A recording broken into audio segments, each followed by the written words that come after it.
301. All right, so who has questions for the case study?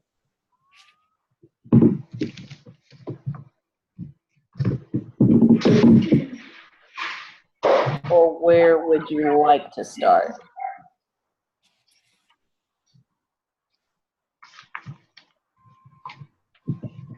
Somebody else have a question?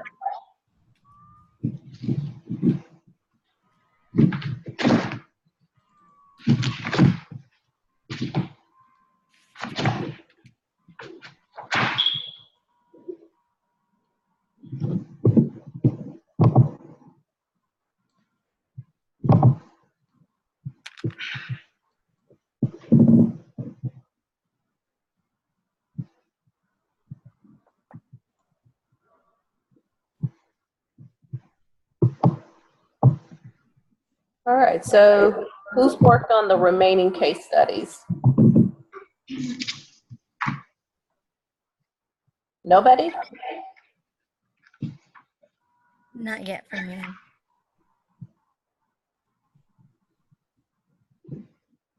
There's a question on the table. I'm still waiting.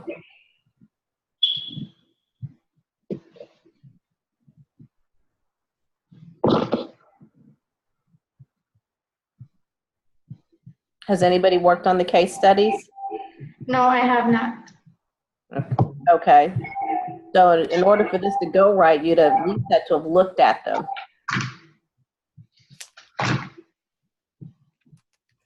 So the Zoom sessions are, they're not really lectures. They're kind of the tying the pieces together.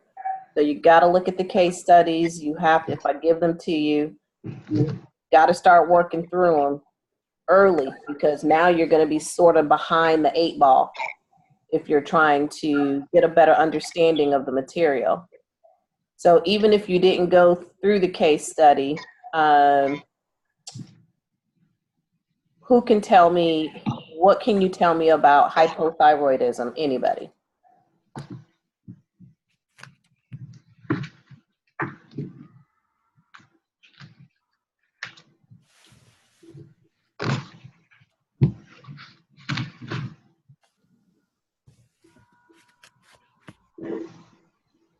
So this would be case study 79.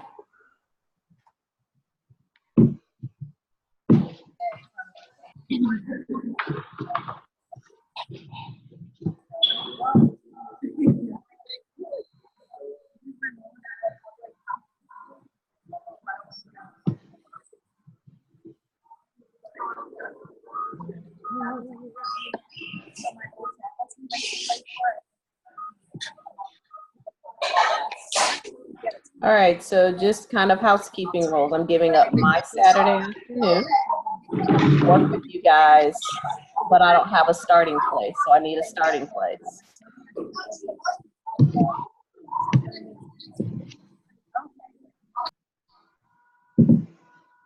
Nobody has a starting place. No one has a question, a concern, needing something to be explained, nothing.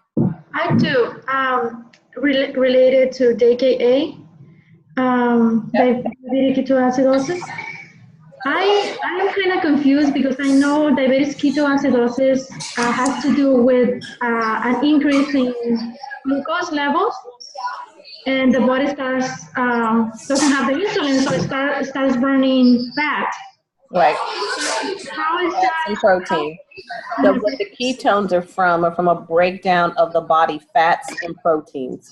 But Okay. it's using that as a source of energy instead of your carbohydrates, where you would get your ATP and all of that. Mm-hmm. Now, how is that related to hypoglycemia? In one of our scenarios, it says the patient was admitted with diabetes ketoacidosis. However, his condition right now was hypoglycemia. Okay, so what case study number was that? No, it wasn't a case study. It was one of the BSIM scenarios for med-surg simulation. And I was kind of confused how, because I Okay. Hang on one second. Hold on one second. All right. Who's asking the question? Is that you, Lucio? It's Orfanelli. Okay, hold on. Because what I'm doing now is muting everybody. There's someone that's in some place and there's a lot of extra noise. Okay, so you were reading where now? I was reading about diabetes ketoacidosis, and everything is related with hyperglycemia and the fact that you don't have insulin, and then the body starts burning fats and proteins, and that leads to an excess of ketones, which are acidic, and that leads to diabetes ketoacidosis. That's the name, right, for that. So Right. now, in one of the scenarios to get ready for med surg simulation, I saw that in there it was something about related with hypoglycemia, and the patient was admitted with JKA to the hospital. So I was confused, and that's just something that is just bugging me, and I've been reading everywhere, and there's nothing related with JKA and hypoglycemia, unless the patient was using too much insulin, that leads to hypoglycemia. That is true. So usually your patients will have hyperglycemia. That's the whole reason why they have DKA. The body doesn't make insulin. So in order for them to have had insulin on board to even shift it to hypoglycemia, they had too much insulin on board, whether they self-administered or however it happened. But in type 1, in order to get hypoglycemia, you would have to have too much insulin, which they would call insulin shock. Yes. So that might have been a typo. Okay, yeah, I just think wanting to ask the question, I just thought that I just wanted to clarify that pretty much with me, because like I said, I've been reading everywhere, and everything is related. Hyperglycemia, ketoacidosis. Right. So when you have hyperglycemia, you could either have HHS or DKA, or just plain hyperglycemia. Does that make sense? Without either one of the two. Yes. But you can also have hypoglycemia without having insulin shock. And that would be like if you haven't eaten in, 36 hours. So that was your last meal. It's kind of the same principle that you would have more insulin on board than glucose because you haven't eaten any food, right? But it's not from an administration of insulin. It would be from your pancreas making insulin. So you have those conditions that can happen in that manner. But I think that may have been a typo for them, unless the person had hypoglycemia from having too much insulin on board. So maybe the administration was wrong and it was a med error, but it's either a typo or there's another piece missing from that scenario. Yeah, it looks like a typo, because it was the patient was he didn't know he had diabetes, and he was admitted to the hospital on DKA. So yeah, I just wanted to understand. Not knowing that you have diabetes is completely different than hypoglycemia. Does that make sense?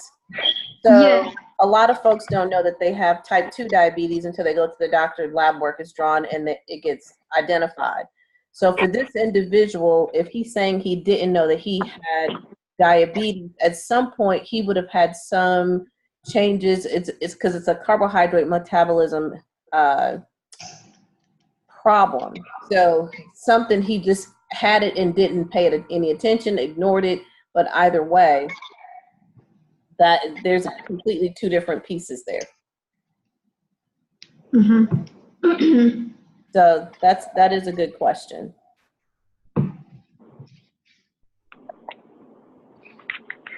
All right. Any other questions on hyper or hypoglycemia? Because I think we covered all of that during lecture, correct?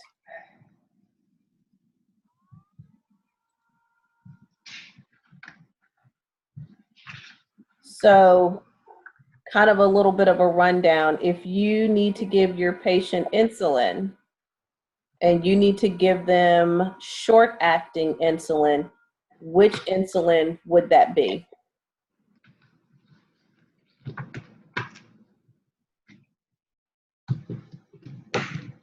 By the way, the only person that's not, everybody's muted, so you have to unmute yourself or type into the chat, either one.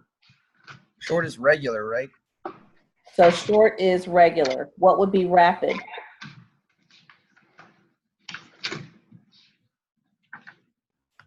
Novolog and Humalog. So Novolog and Humalog, which is Lispro or Aspart. So you got to know, what those are.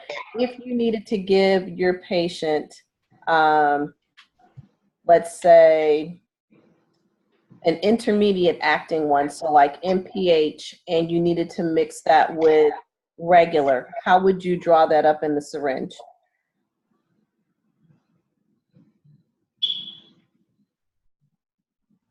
From clear to cloudy. It's clear before cloudy. Mm-hmm. So just, remember those principles from first semester, because that's where that came through.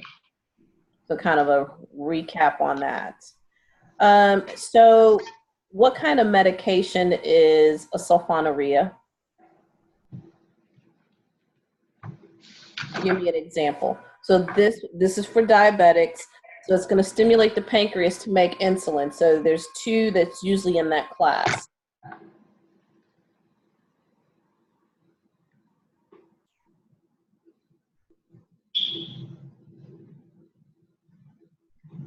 Glyburide. So that'd be glyburide and glipizide. What class is metformin in?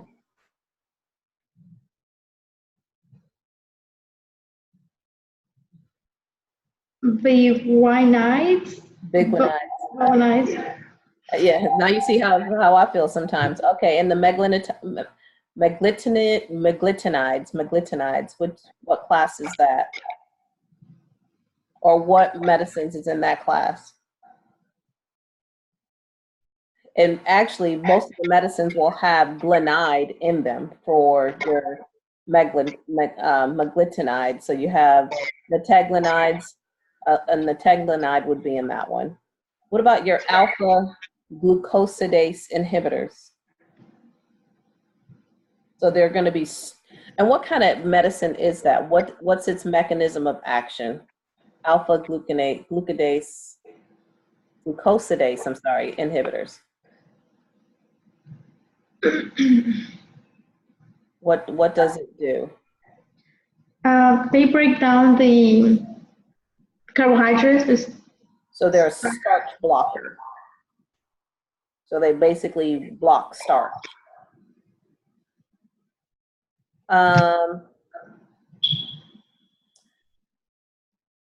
Dipeptidyl peptidase 4 inhibitors. What medicine is that? What does that do?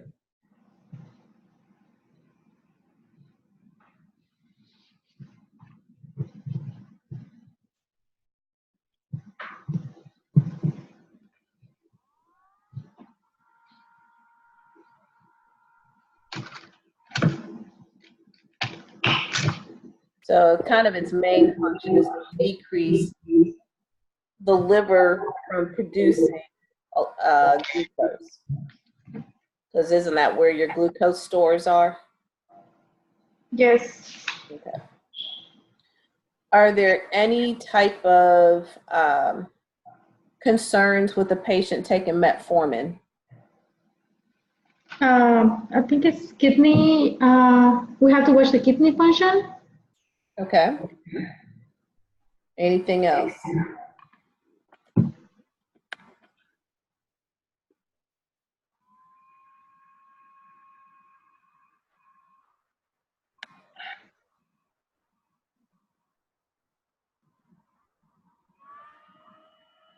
Because metformin is one of the main common oral agents that you will come across. So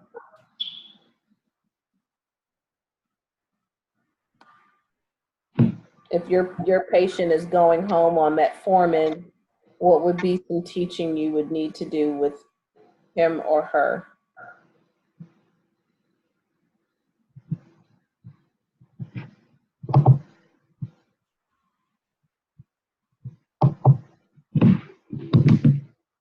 And it'll be a med that you'll give in clinical.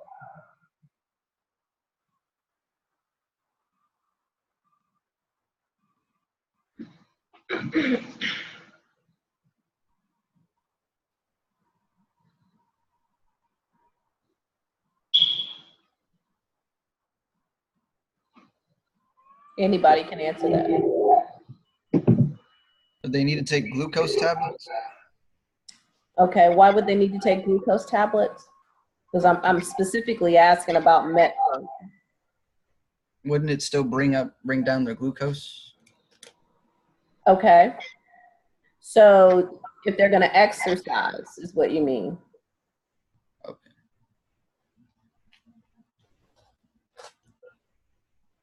Yeah.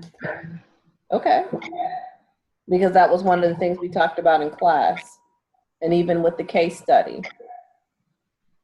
All right, so let's think about what if they need to have, you know, like a CT done or some type of radiologic studies.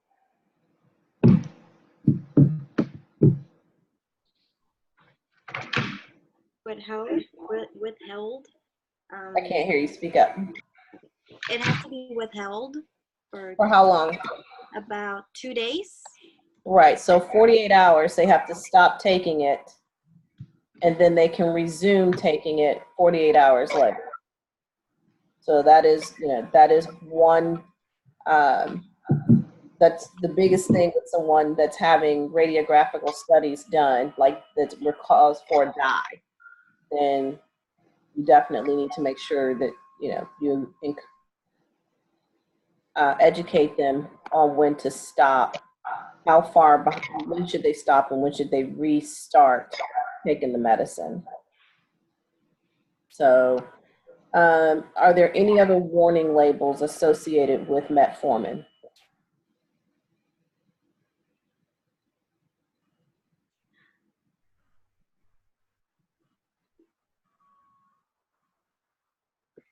Lactic acidosis. Say that again. Lactic acidosis. Does it cause lactic acidosis?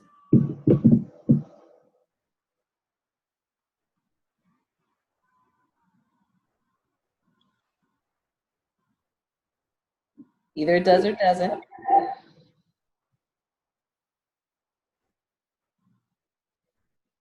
Does it cause lactic acidosis?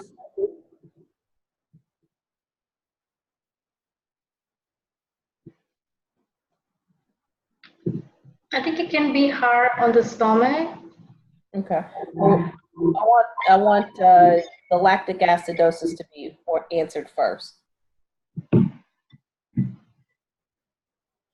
because it can cause lactic acidosis. So even if I say does it, it doesn't mean that you're wrong. It's just how confident are you in your answer.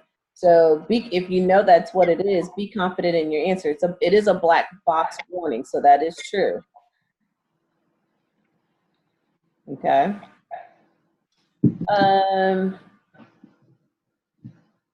So we've already talked about the studies. Trying to see if there's anything else I can remember to pass on. And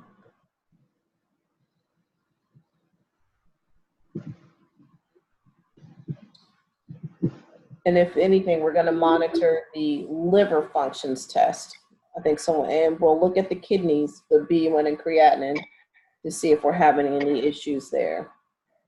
So for surgery procedures, then if patients not eating, or if they need contrast media, then we're going to have to discontinue that for 2 days. What if they start having, you know, pain in the muscle? Should we be concerned?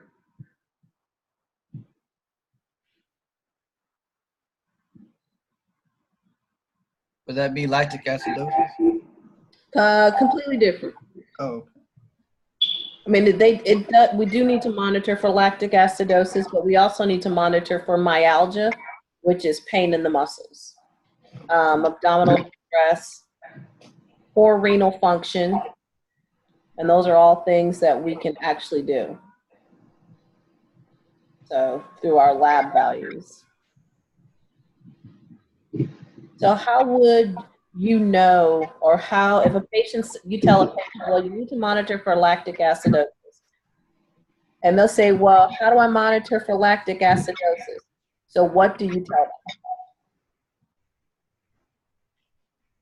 them? What are the symptoms of lactic acidosis?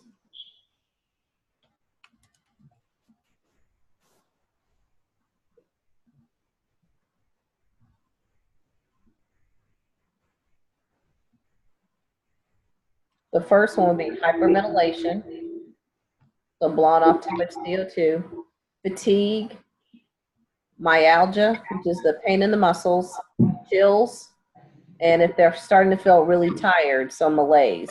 So that will be signs of lactic acidosis. So hyperventilation, malaise, myalgia, chills, fatigue.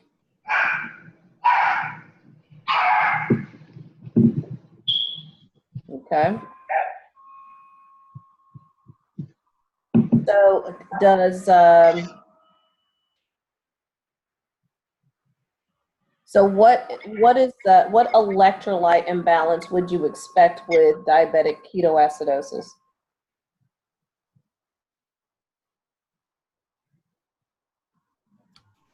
Potassium? Potassium. So definitely want to be watching out for that. So you may need to add potassium to IV fluid so that they don't have any dysrhythmias. What's normal potassium? 3.5 to 5. 3.5 to 5. Okay.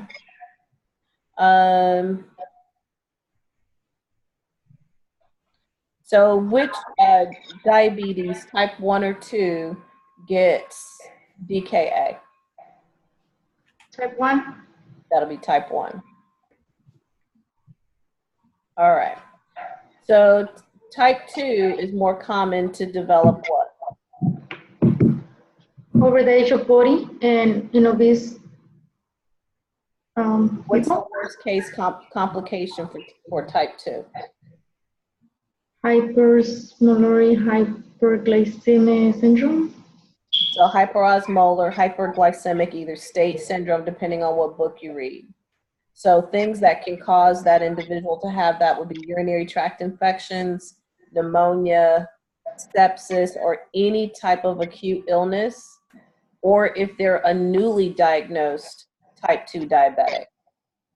Okay, so they'll have impaired thirst and or inability to replace their fluids. There's usually a history of them not being able to take fluids really well.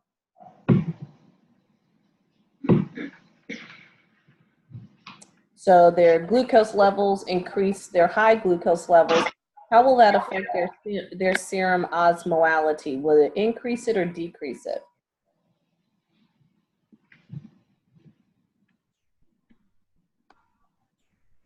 Increase? It increases it. So high glucose levels increase serum osmolality levels. And it also produces more severe neurologic manifestations like seizures, hemiparesia, which is one-sided weakness, aphasia, which is where they can't talk, coma. Those are all different neurologic problems that they can have. So pretty much we're gonna, monitor the patient. They usually require large volumes of fluid replacement. And once the blood sugar drops to about 250, then your IV fluids that have glucose are administered. So they'll change them from like saline to D5 or maybe D10, depending on the situation. Okay. So once they, all right, puppy, calm down. My puppy's here, like trying to get in the picture. Stop. All right. All right, so hypoglycemia. What would your blood sugar level be? Less than what? 70? Less than 70. Yep. All right. So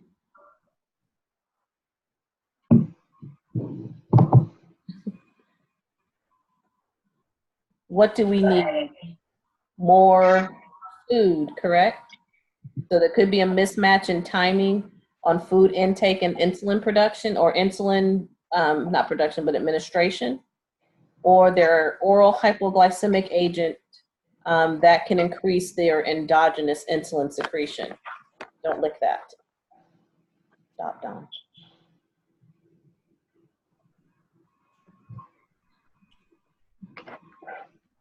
So, all right. So, too little food, maybe they've had too much insulin intake, or increased exercise without adequate foods can cause them to have hypoglycemia. What medication causes a patient to have hypoglycemia? Insulin? There's a blood pressure medication that causes your patients, or potentially can cause your patients, especially older patients, to develop hypoglycemia. Metropolol? So beta blockers. Mm-hmm. So any of the ones that end in LOL. Okay, so alcohol intake, don't eat enough. Also look and see if they have like a bowel infection, like gastroenteritis. That can also be an issue. All right. So what would that patient look like? We talked about causes, we talked about what it is, but what would they look like?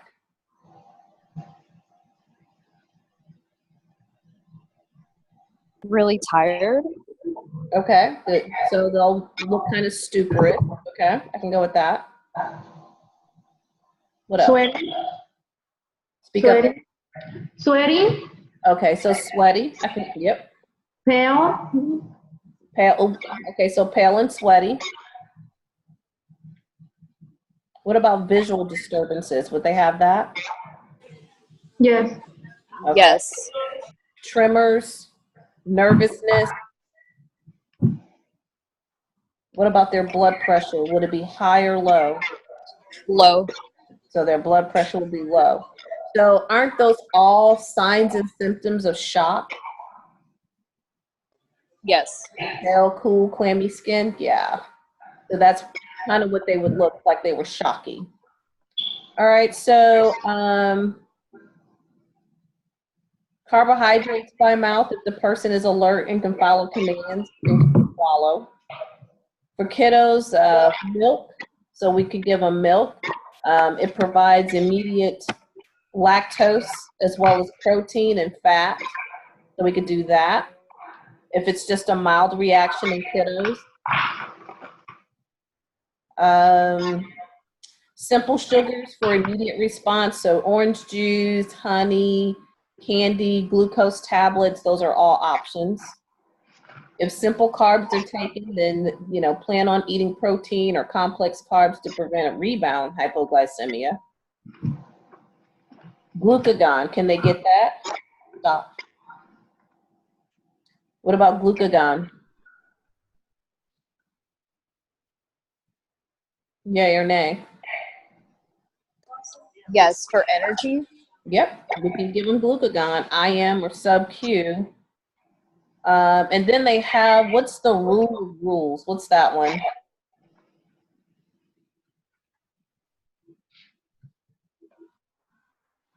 So if the blood sugar is less than 70, we give them 15 grams of simple sugars or simple carbohydrate, which is your fast acting. That'll be your orange juice or a regular soft drink.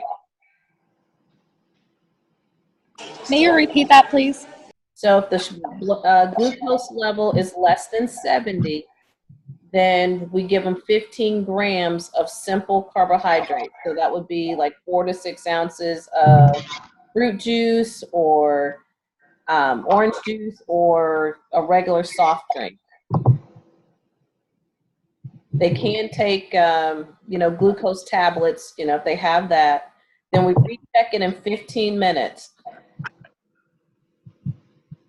If the value is still less than 70, then we give them another 15 of carbohydrate, and then we recheck the glucose in 15 minutes again. If there's no improvement After the 2 to 3 doses of 15 grams of simple carbs, then they need to go to their healthcare provider. So that could be what we teach them at home if they have that happen. So things they want to avoid would be what? What would they want to avoid?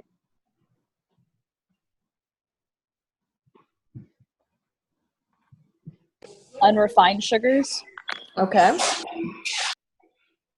So things like fat, candy bars, cookies, ice cream, because that will slow the absorption of glucose. So that would be some things to think about. So things we want to do is, find the cause and activities for their blood sugar to drop, and then have them carry some type of simple carbs. Make sure they eat in between meals so they have a snack when their insulin's peaking. So, the simple carbs, but increase to complex carbs and protein. So they need to leave with a good understanding before they go.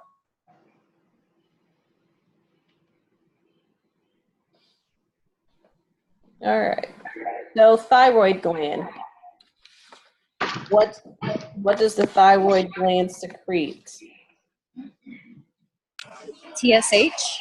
TSH. And where is it actually coming from? So we talked about, where does the THS secretion originally start? The pituitary gland. Which one, anterior or posterior? Anterior. It is the anterior. So the thyroid levels in the blood control the release of TSH. Okay. What does our thyroid hormone function? What is it? What is the function of our thyroid gland? For metabolism. Okay, to control cellular metabolism. And it does that by secreting T3 and T4. What's T3 and then what's T4? What's the names?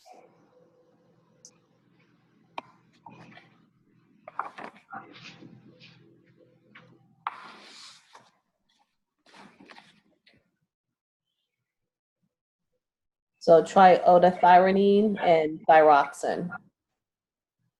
So if you have a disorder related to the thyroid gland, it's either because it's making too much thyroid hormone or not enough thyroid hormone, or there's an enlargement of the gland. So now that would be a completely different thing. So things we want to look for is an increase, decrease, or decrease in weight, diarrhea, or constipation, depending on your patient, increase or decrease in appetite,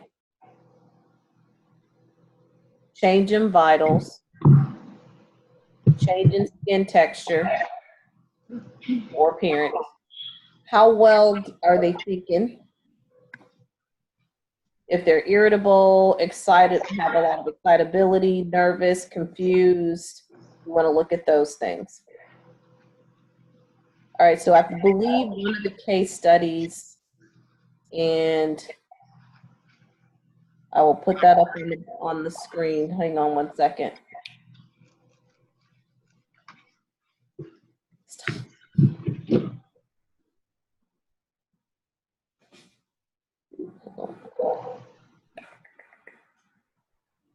Let me share the screen for you.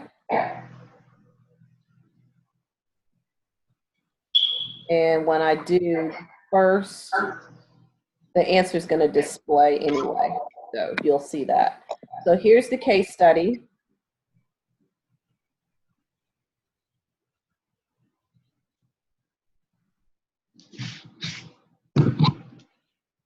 So here's the case study. Can everybody see that?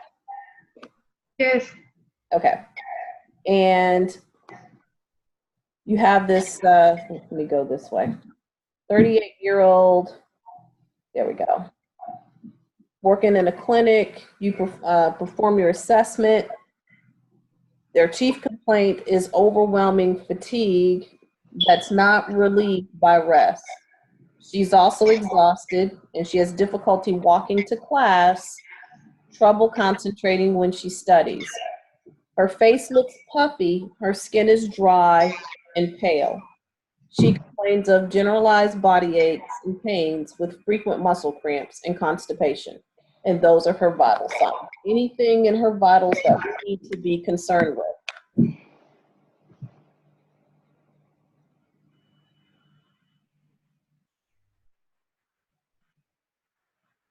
It's a pretty high blood pressure. Okay. And respiratory rate is kind of on the low side.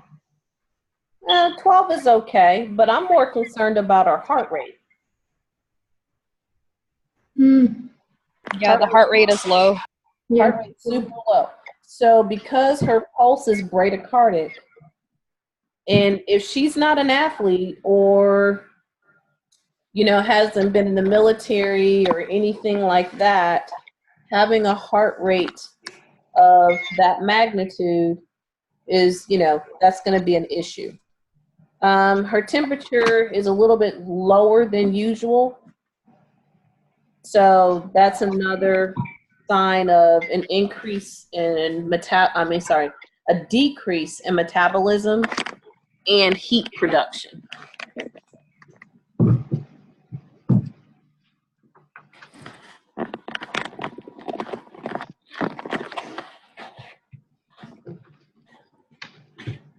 Okay.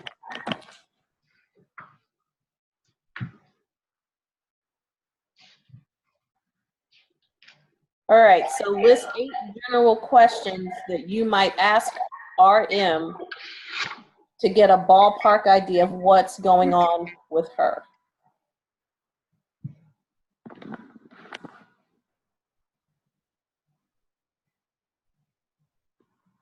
How long she has been feeling like that? How long has she been? So fatigue and Okay. fatigue and Having difficulty walking. or trouble concentrating. When did her face start to puff up? Right? Those would be some general things I would look at asking her. Okay. The body aches, you know, any place else? So when did you first notice the fatigue? That'd be one question. So we kind of covered that. What makes it better or worse? Do you have trouble with short-term memory?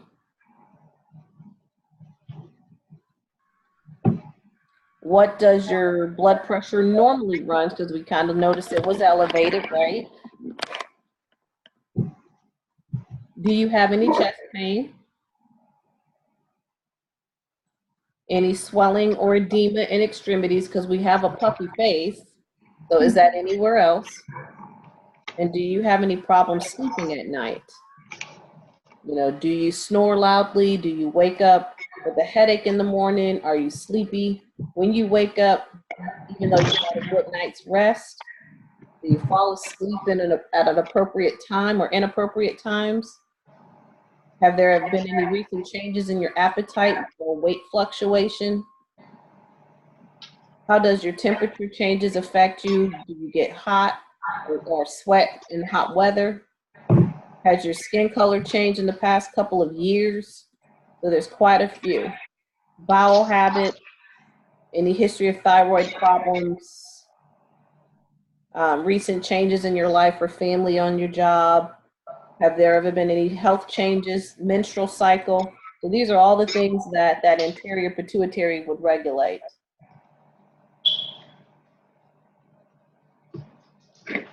Okay.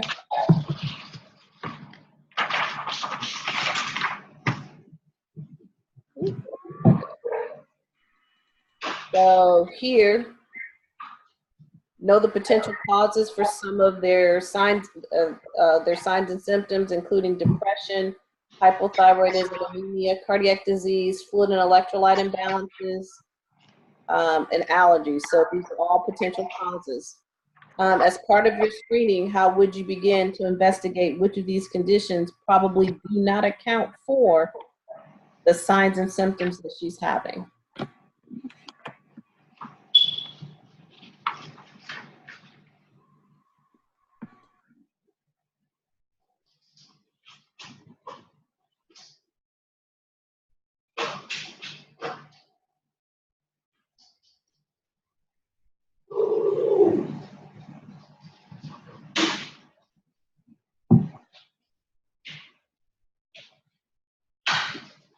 So what would you, if this was your patient, what would you do?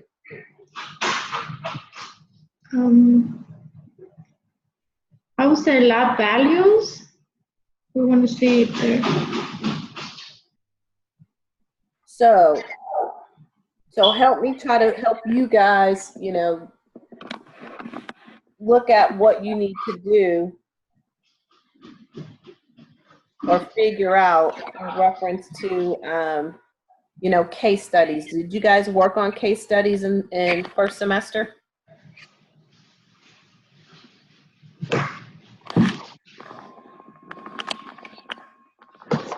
Somewhat.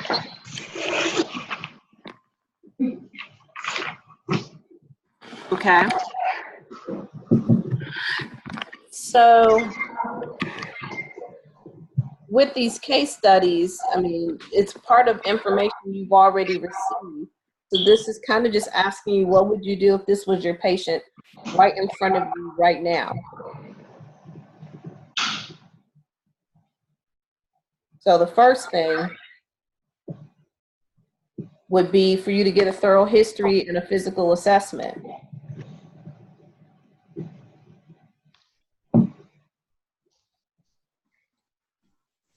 So you would check, you know, get a good assessment of their cardiopulmonary system. So listen to their lungs, their heart, check in for peripheral edema, check in pulses, you know, distally. So anything heart related or pulmonary related, you know, those would be the things to do.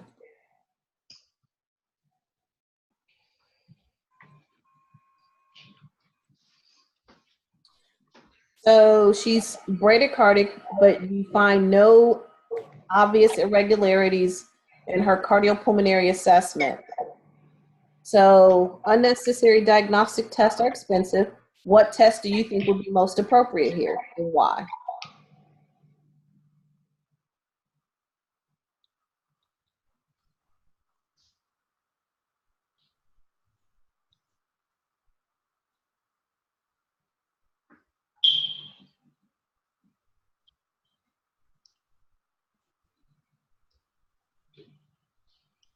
Maybe an EKG because she might give us her current status or a baseline.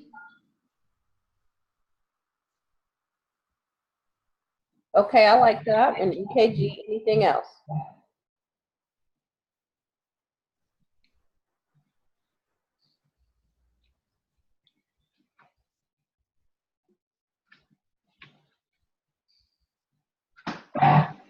Complete labs to also what are her electrolyte values at. Okay, I like that. What else?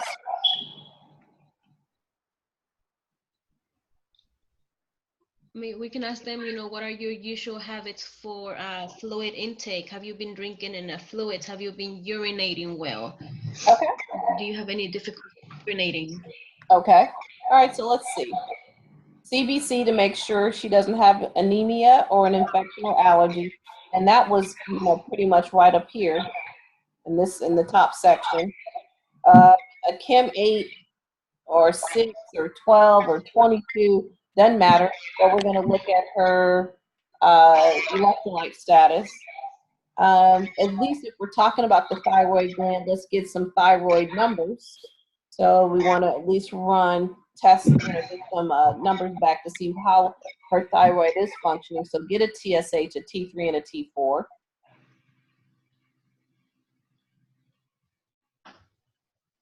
right.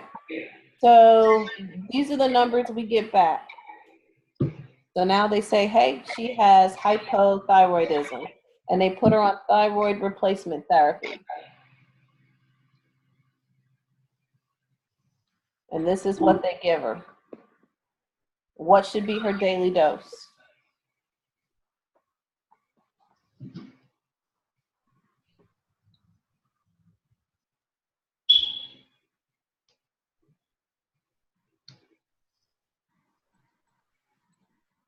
In milligrams.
Find the dose right now. Right, you're just calculating the dose. I'm just waiting on somebody to do it. Is it 100 micrograms? So they want it in milligrams. Oh, okay.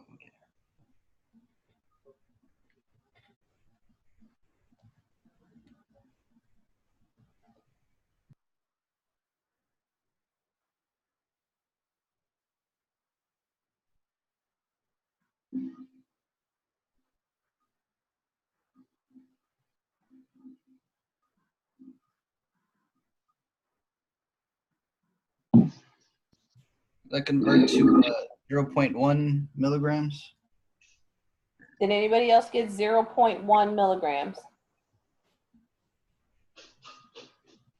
I can No. try doing it.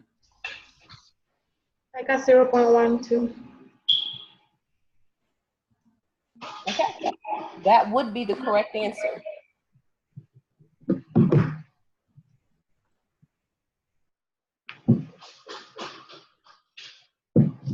So that's what her prescription would read. Synthroid, levothyroxine. Is that the right medicine for her?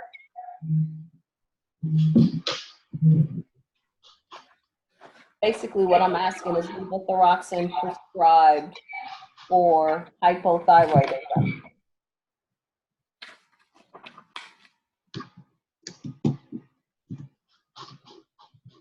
Yes. Thank you.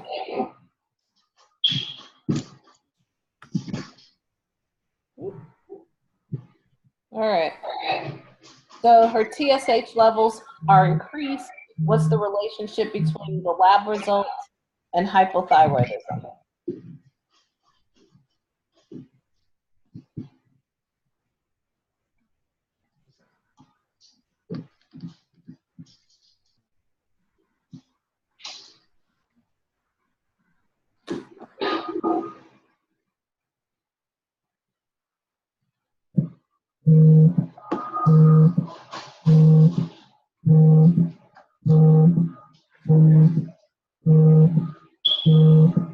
What is a normal TSH level?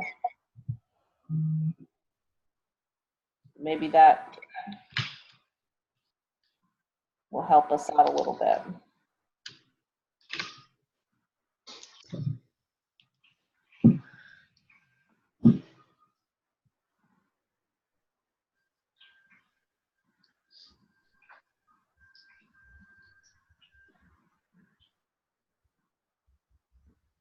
It's 0.4 to 4.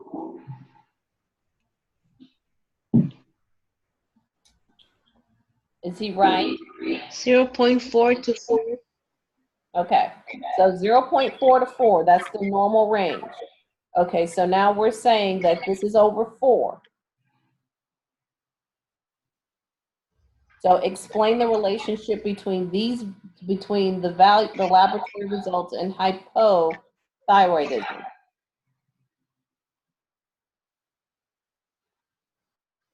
So this is this is kind of the pathogenesis of how it happens.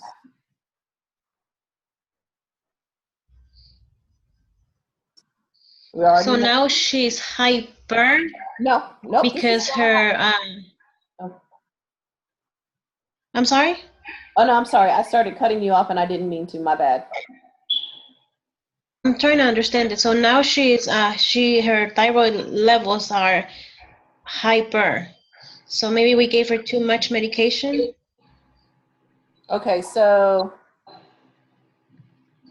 how does She's T3, being overstimulated. okay, how does T3, T4, and TSH relate to each other? I think that it increases. Well, the values increase now because her thyroid wasn't a stimulator at all, and it's not the thyroid that is working, but the medication that is. It's giving her those high values. I don't understand how they're related because thyroid, as I understand it, has more to do with calcium, whereas T3 and T4 are gonna break down fats. You mean your parathyroids regulate your calcium levels? It's the Parathyroid? Yeah, the parathyroids regulate the calcium levels. Those are the two little dots behind each side of the thyroid gland. So you have 4 parathyroid glands. Got it. 2 on the left, 2 on the right. But the thyroid gland produces T3 and T4, which is calcitonin, and they play a role in your metabolism. So most people have hypothyroidism because of lack of iodine. That's usually they don't get it out of their food. So if they have decreased iodine in their food or from what their food intake is, then they end up with hypothyroidism. If they have a high increase in iodine, then they have hyper, PER, thyroidism. So the thyroid regulates the TSH, correct? So we covered that piece already, right? Yes. Okay. So we talked about that it comes from the anterior pituitary, right? And it stimulates the release of T3, T4.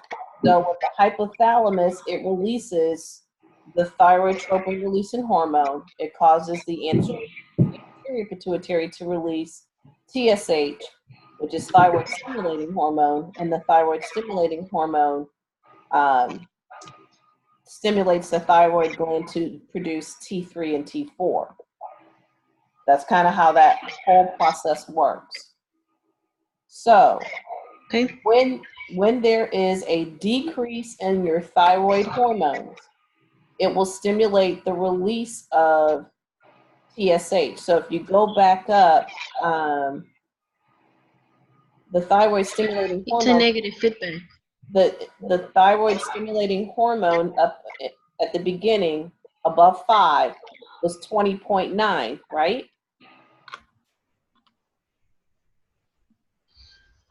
Do you all see that? I see, 20.9. Right here. Okay, so we said that the normal was 0.44, right? Right. Which would mean, so if your thyroid hormone stimulates the release of your TSH from the pituitary, a decrease in that in turn stimulates the thyroid gland to manufacture and secrete T3 and T4. So in hypothyroidism, the thyroid gland cannot produce the two despite the increase in TSH levels.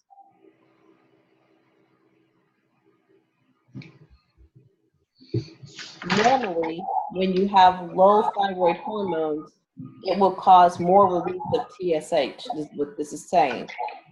And it would stimulate, when the TSH is going, it would stimulate the thyroid gland to actually produce more T3, T4. But when you have hypothyroidism, then your gland isn't producing T3 and T4. So if it's not making it, the TSH is still trying to stimulate it, but it's not going to actually produce the T3 and the T4 because the feedback mechanism is never turned off. So the TSH just keeps going and the patient just becomes more symptomatic. So there's a disconnect between the thyroid gland and the thyroid stimulating hormone. Remember, the thyroid stimulating hormone is coming from the anterior pituitary. And usually if you have a decrease in your thyroid hormone, then your TSH would be released from the anterior pituitary being stimulated. So this is what I would do. I would start with hypothalamus, and then I would draw a line to an arrow to the right, and then I would put TRH, and then I would draw another arrow to the right, and then I would put anterior pituitary, and draw another arrow to the right, or you can draw the arrows down in a row. I don't care which way you go. If you go right or down, it's going to still be the same thing. So hypothalamus, and you can do an arrow down or an arrow to the right, then put TRH, which is thyrotropin releasing hormone. Then do another arrow, put anterior pituitary, draw another arrow, then put TSH, so thyroid stimulating hormone, draw another arrow, thyroid gland, draw another arrow, T3, T4, because that's the whole pattern.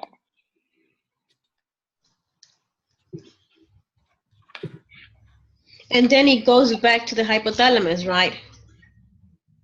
Well, basically, if you have no T3, T4 being made because the thyroid gland isn't making it, your anterior pituitary is still making TSH because it's identifying that we don't have it, but it doesn't stimulate the thyroid gland. The thyroid gland is hypoactive, and it's not producing T3 and T4. So although you do have an increase in your TSH, you're still not producing the two hormones that you need, which is T3, T4, which is the reason why folks take levothyroxine, because that's going to increase their T3, T4 levels. Does that part make sense? Yes. Okay, so if you go back to what the pathophysiology is, then you'll know exactly where to correct the problem.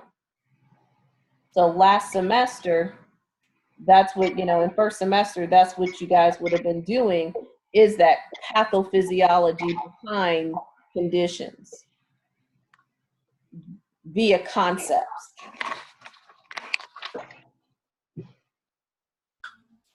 So that's why I said on your paper, do hypothalamus, TRH, anterior pituitary, then TSH, thyroid gland, T3, T4, because that's really how it all gets going. There's other things or causes that can cause your thyroid gland not to work. Like if you have an adrenal cancer, or if you have cancer in the anterior pituitary gland. So if you have cancer there, would that stimulate your TSH to be released? Yes or no? No. No. So would you have T3 and T4? No, because the cycle's already broken at the anterior pituitary gland. So would they have hyper or hypothyroidism? Hypo? They would have hypo. Congratulations. You got that Johnny on the spot.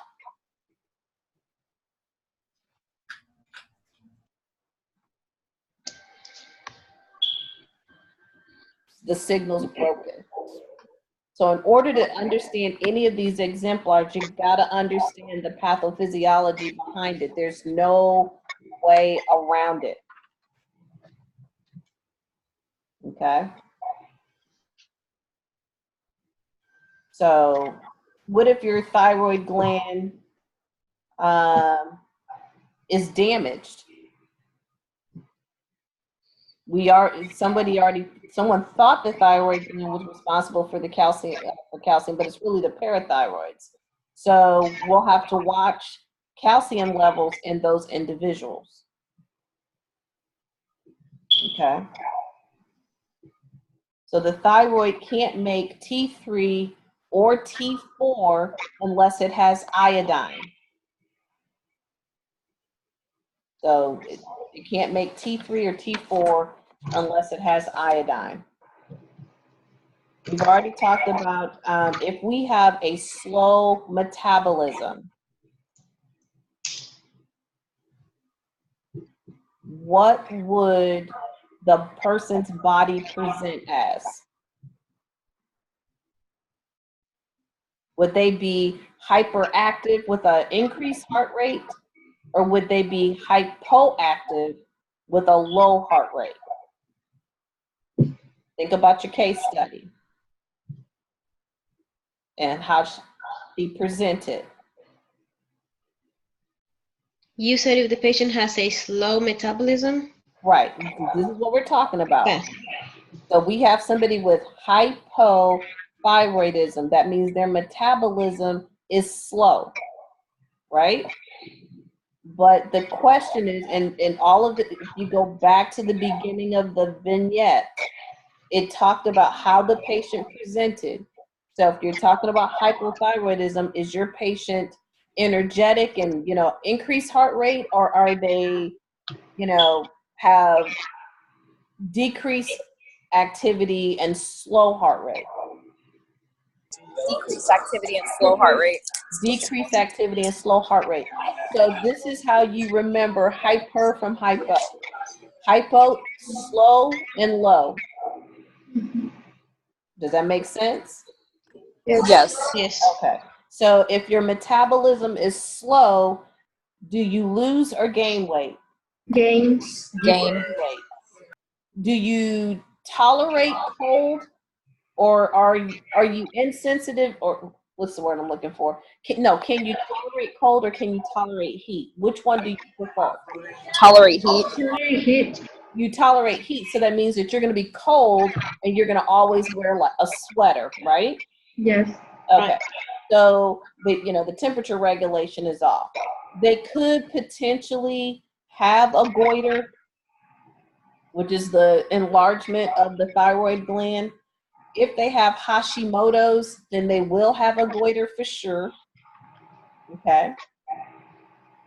Well, we already know that this woman, she was fatigued, she was tired, bradycardic. Now, what about the hair? What would the hair of a person like this look like? Would it be full of hair and nice and soft, or would it be thin hair and brittle? Brittle. Thin and brittle. Okay, thin hair and brittle. All right. Happy or depressed? Depressed. Diarrhea or constipation? Constipation. So just think about all the stuff slow. Mhm. That person's not going to be energetic. They're not going to be happy. They're going to be all the opposite. Memory tests, it won't be that good. Now, mixed edema. What is mixed edema?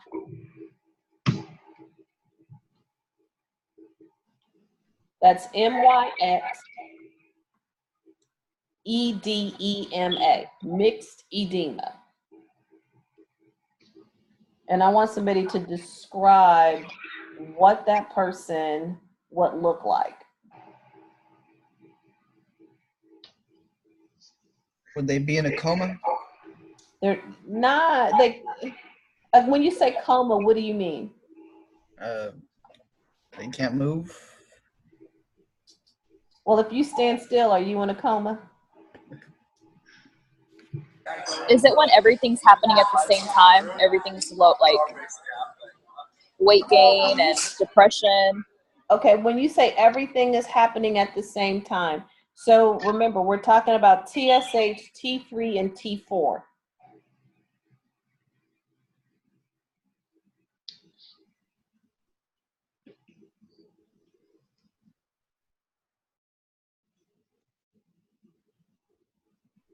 So mixed edema is when hypothyroidism is severely advanced.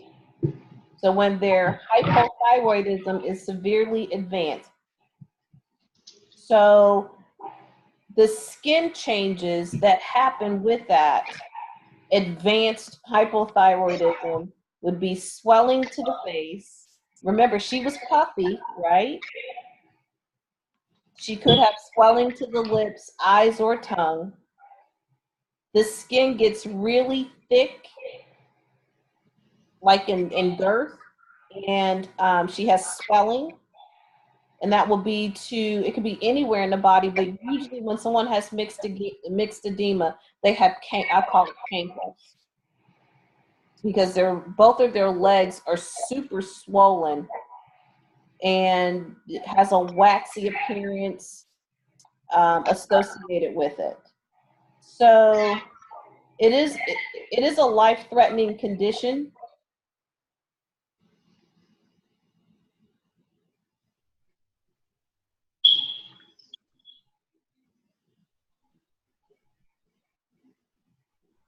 So I know someone brought up the word coma, but you can have a mixed edema crisis without a coma.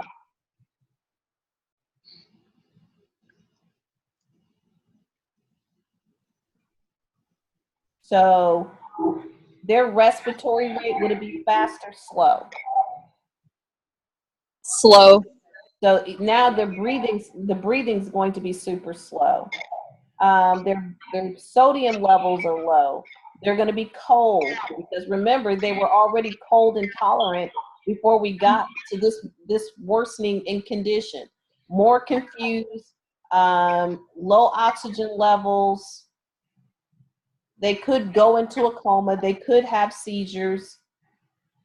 And usually the reason why folks die from a mixed edema crisis is because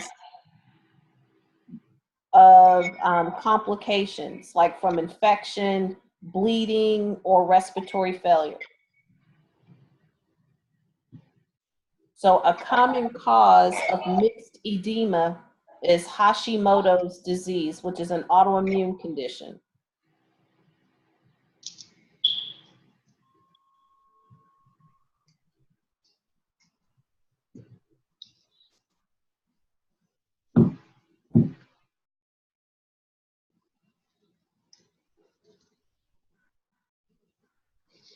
And it's a common cause of hypothyroidism. It's an underactive thyroid. But it's an autoimmune disorder. So that means what? The cells do not recognize the thyroid cells as themselves. Does that make sense? Yes. Yes. So the condition creates antibodies to attack their own thyroid gland.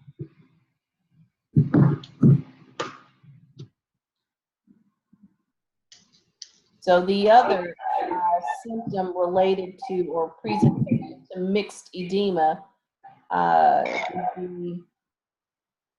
not presentation, but causes is if they had a thyroidectomy. What's a thyroidectomy? Removing the thyroid. So the thyroid's gone. If they also receive radiation, they have thyroid cancer and they have to have radiation therapy, then that's going to be an issue. If they're on a cardiac medication, amiodarone,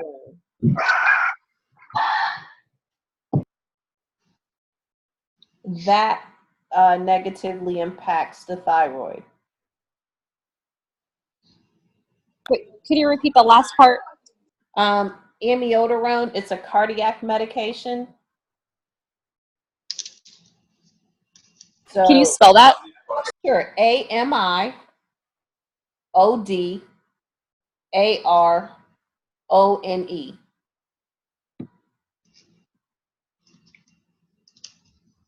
Iodine deficiency or too much iodine can cause a person to have mixed edema.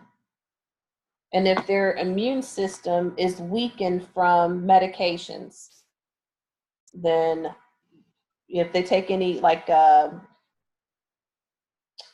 steroid medications weaken the immune system.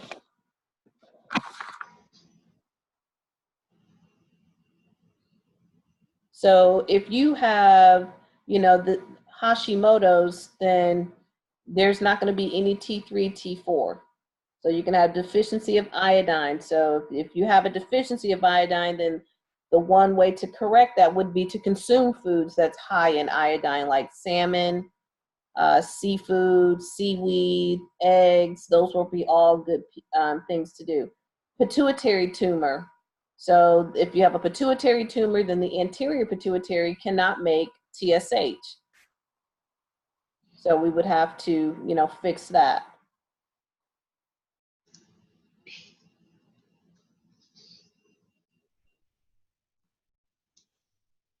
So we already talked about if they get any radioactive iodine. We already talked about that.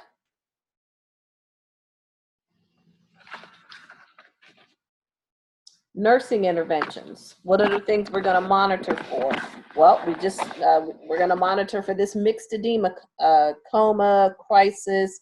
So it's where the thyroid gland is, doesn't make anything. So it's uncontrolled hypothyroidism. And the way we treat mixed edema is we correct the low sodium balance that they'll have. And we're going to also treat their cardiovascular collapse with IV fluids.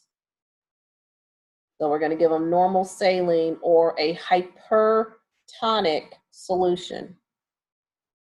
We can also give them IV Synthroid.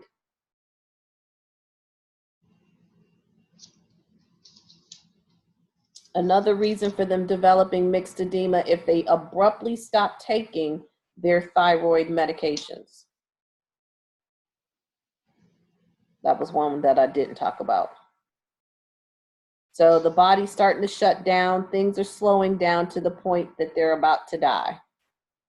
So signs and symptoms of mixed edema we've already covered. So hypothermia, respiratory failure, bradycardia, low glucose, so hypoglycemia, and hyponatremia, which is low sodium.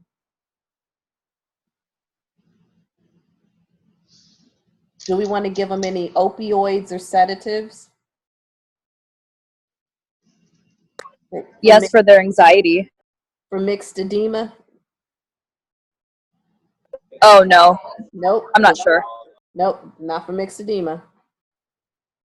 So the medications you can give them is thyroid, or to give them THR, thyrotropin releasing hormone.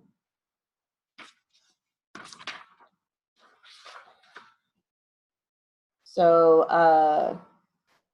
some that they list in your book, and this is just, we're going back to just thyroid to medicine in general. Levothyroxine is the most common, or Synthroid, but they can also be on Thyrolar, which is THYROLAR, or Cytome, CYTOME. So those are some medicines they could receive. What would be your patient education for them?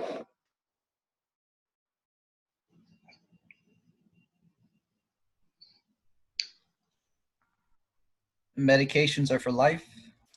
Yep, this is not something that's just for temporary. These are lifelong medicines. Great. What else?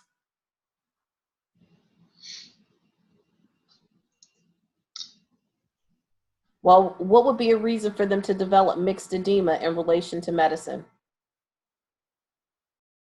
Abruptly quitting their medicine. So don't abruptly stop taking your thyroid.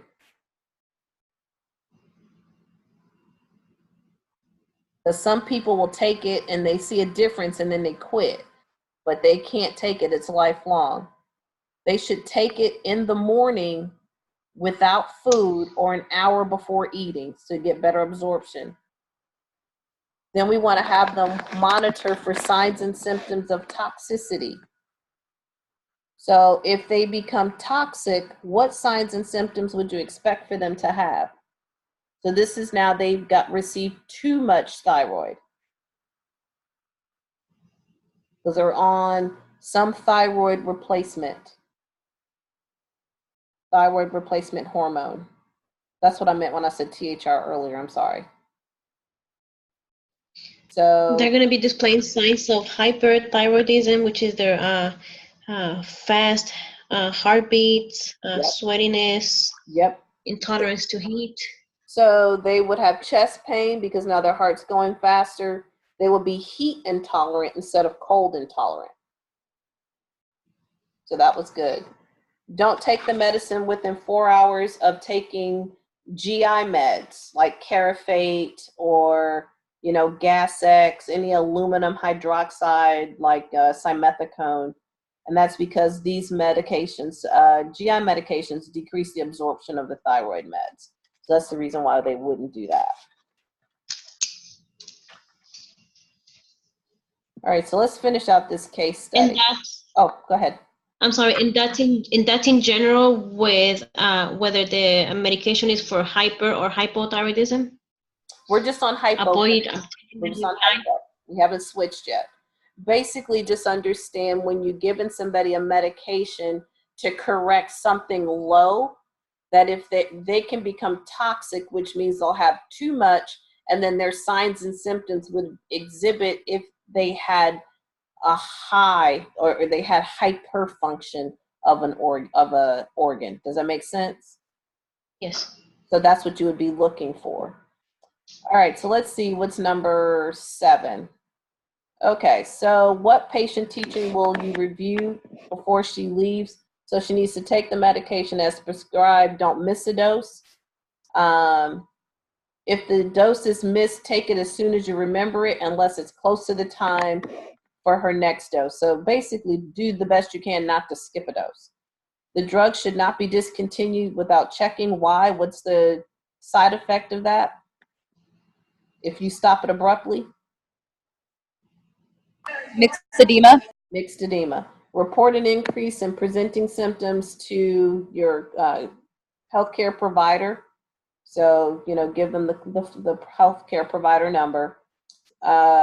If they have heat intolerance, nervousness, excitability, profound weight loss, chest pain, irritability, irregular fast heart rate, and diarrhea. Now what's her problem? Hyper. So now she has too much thyroid on board. Right. So now those are the side effects that you would look for, or you would tell them to look for. Now they have toxicity of the medication. It takes 5 to 6 weeks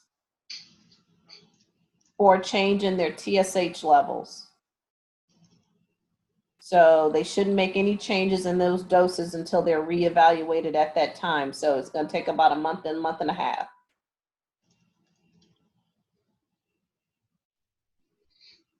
Why would you want to obtain a complete drug history? Well, these are all the drugs that can have a negative interaction with levothyroxine. So anticoagulants, antilipidemics, anti-epileptics, That's your seizure meds. Hypnotics, so that was the sedatives. Remember I said, do we give them any sedatives? Nope. Estrogen, opioids, iron supplements, multivites. So they need to check with the pharmacist before taking any other meds, including over-the-counter meds. One of the more common drug errors is taking levothyroxine and iron supplements at the same time. So they should be separated at least by 2 hours.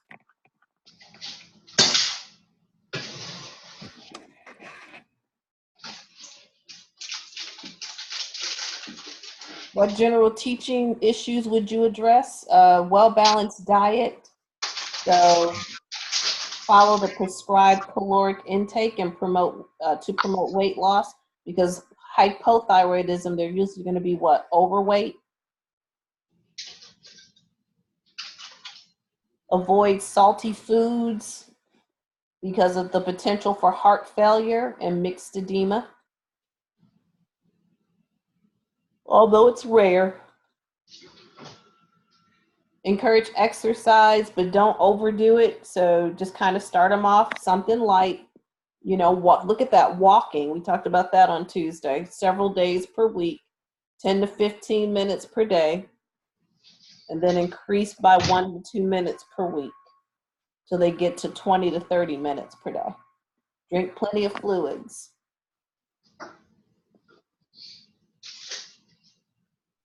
Stay hydrated.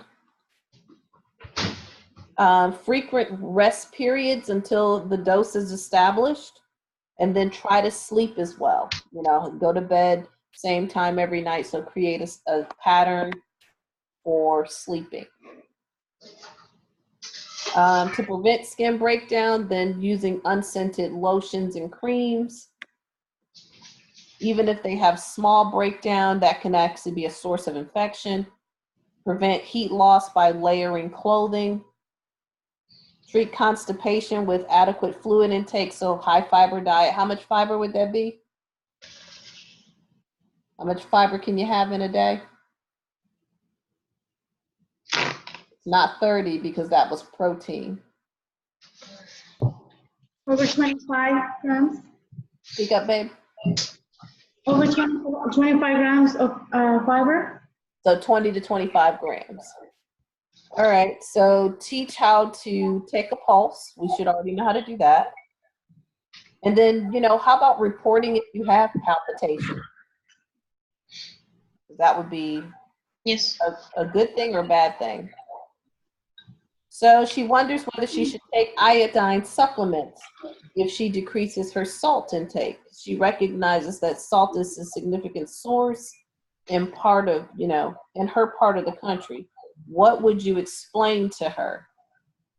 So if iodine is her major source, or iodized salt is her major source of iodine, if she eliminates table salt from her diet, then what? That's going to affect her iodine level. So if she eats a balanced diet, then she will probably get enough iodine. So she can cook with the iodized salt. Low salt doesn't mean no salt. So does that make sense? Yes. Okay. What should you teach her in reference to preventing mixed edema? Well, we've already talked about taking her medicines on time, avoiding stressful events like infection, trauma, or exposure to cold. Remember, they're cold intolerant. So mixed edema is not the hyper of the situation, it's the super low thyroid gland or thyroid hormones. So that can aggravate their hypothyroidism. Wear an ID bracelet or necklace to say that they're hypothyroid.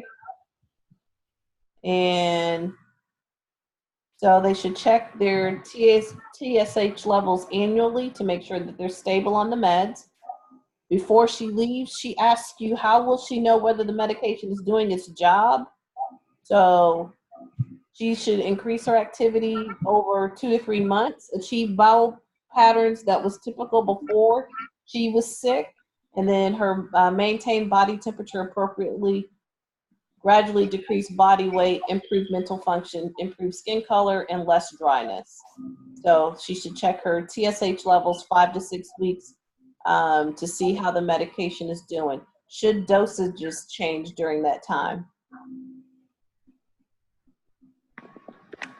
Depending on their levels. Should they change the dose of the medication before this TSH is checked? No. No. No, because it's going to take about 5 to 6 weeks for anything to assist her or to reverse it, or however you want to put it. So changing a dose, you'll never know if the dose that they put her on, if it actually worked, if they did change. Several weeks later, she calls the clinic. She can't remember whether she took her thyroid medication. What additional data should you obtain, and how would you advise her? So ask her about the time and day of the last pill she can remember taking, how many doses she thinks she missed, her current pulse rate. Knowing that the half-life of levothyroxine is 6 to 7 days, thus missing a dose would not place her at risk of any complications, such as she might experience in patients missing a dose, for example, glucocorticoids. So if she did miss only one dose, then it's still early in the day. She could take another one. It depends on what's going on. So she needs maybe a pill dispenser. And what about those pill dispensers that just say Monday or Saturday through Sunday or Sunday through Saturday? What about those? Are those good pill dispensers? Yes, How such? In what way? because it helps you know that you took it for that day and you don't overdose. Okay, so her concern here is that she may have missed a dose. So are you saying if she had 2 pills in there and only one was in there, then she would know she wouldn't miss it? Yeah, so it'll keep track. Okay, got it. All right, so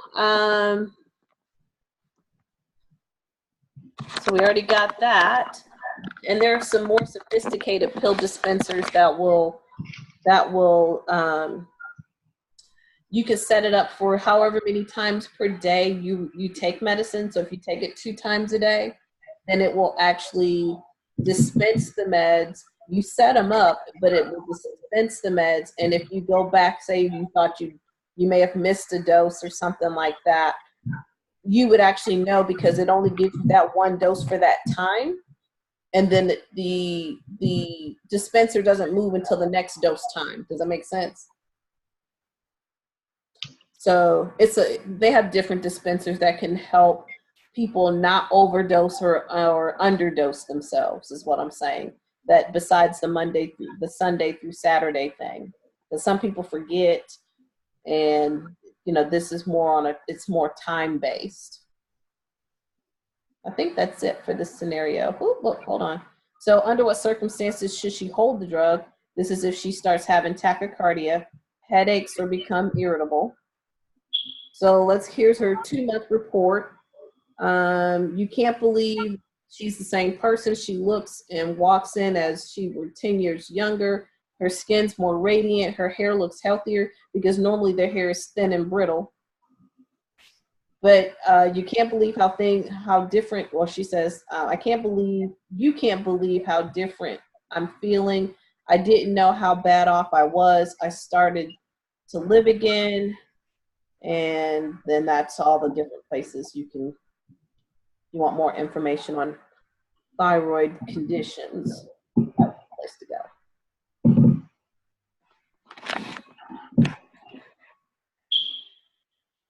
So questions about hypothyroidism.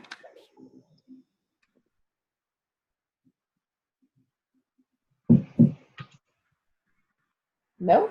Okay.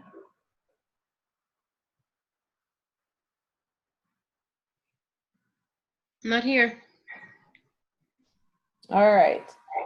So I believe the next case study was that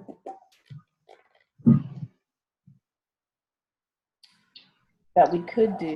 Let's see, we could do this one, which is hyperthyroidism. All right, so we kind of covered the basis for hypothyroidism. Let's see. The computer's being weird.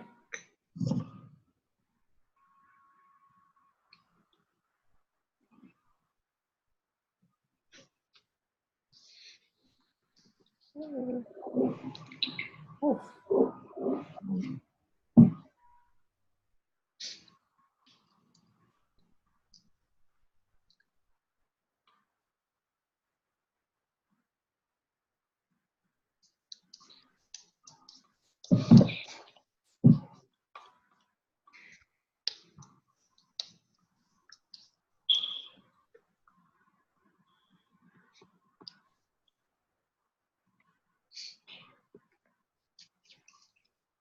45 seconds.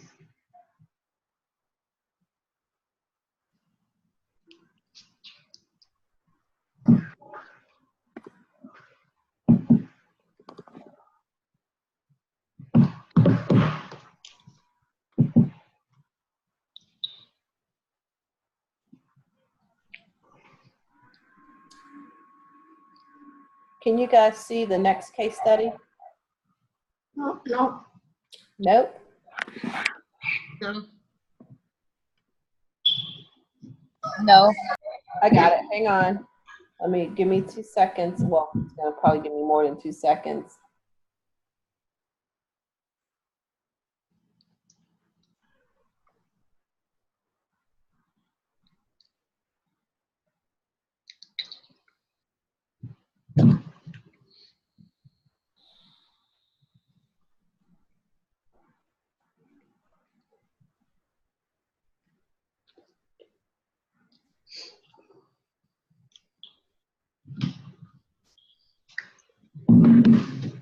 I'm asking my computer how much thinking right now.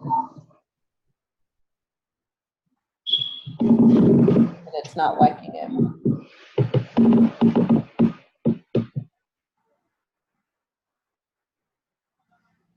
All right, so the next one we're going to do is case study 80. So go ahead and get that out and answer question number 1 while I'm working on.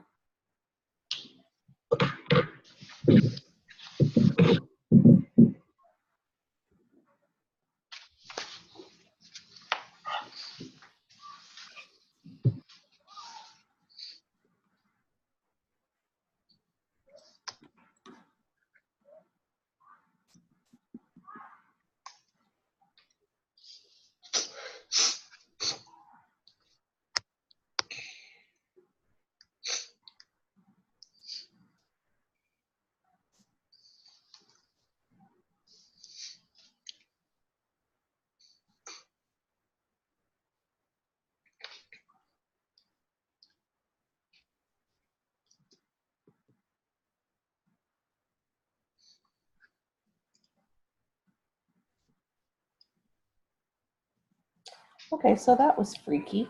All right, so we're moving on.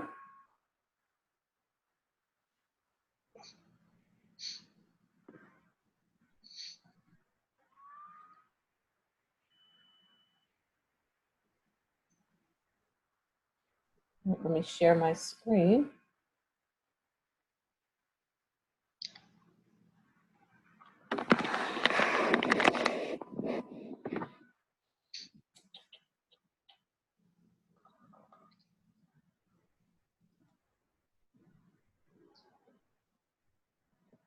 All right, there we go.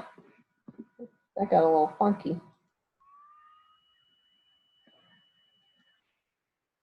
Okay, so we go here. So this is the first one. So here we have a person Miss that, Hudson, did you? I'm sorry? I'm sorry. Did you get it? Did you? I'm having trouble finding it. Is this on eCampus? No, these were case studies that I gave out in class.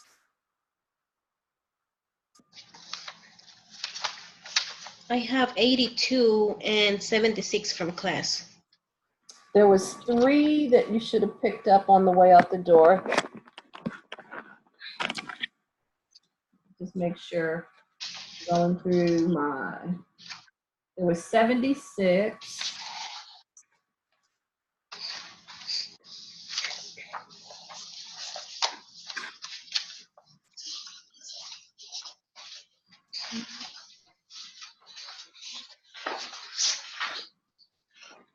Must have missed the other one.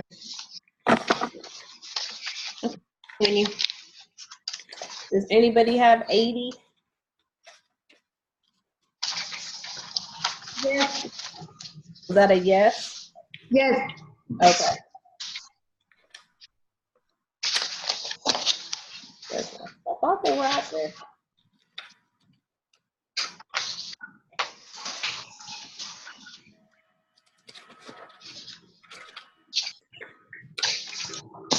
And yeah.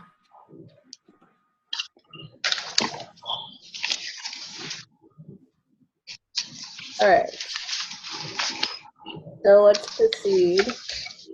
So you have somebody with 5-day episode of the flu, short of breath, with exertion, palpitations, chest pain, insomnia, and fatigue.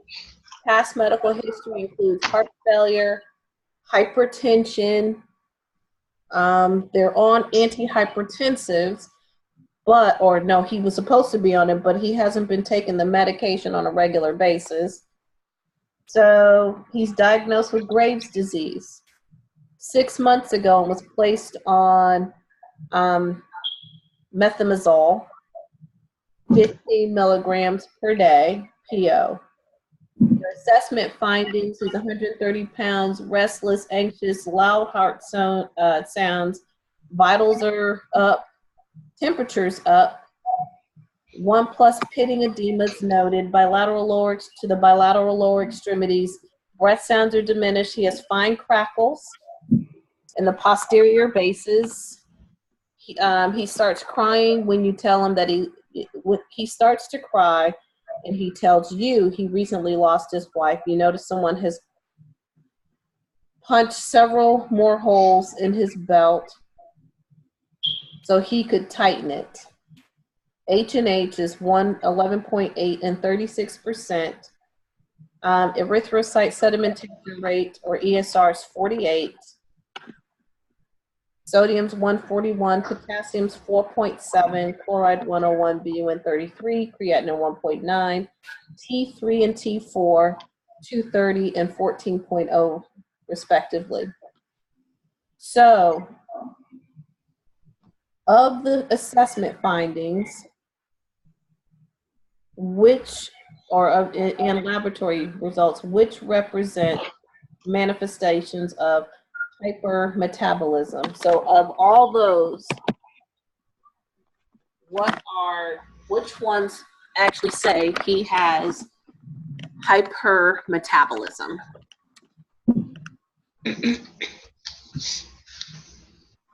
T4. Okay. And also his assessment findings, not just the lab.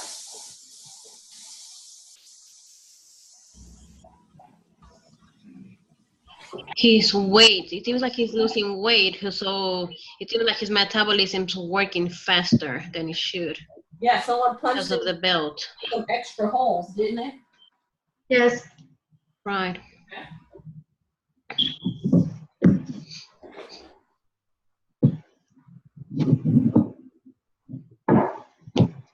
It seems like his ratio, his height to weight ratio are not. Should be. Especially for a male. Okay. What about his temperature? Yes, it's high. Heart Yeah, rate? he has a high temperature. It's elevated as well. Okay. So we have Blood pressure is elevated too. So we have several things here, that's going on with this guy. Heart rate's fast. He may have some heart failure. Well, he does have it. That's his past medical history. And he has a history of hypertension, right? Yes. So can hypertension marginally treated result in heart failure? Yes or no? Yes. That is true, it can.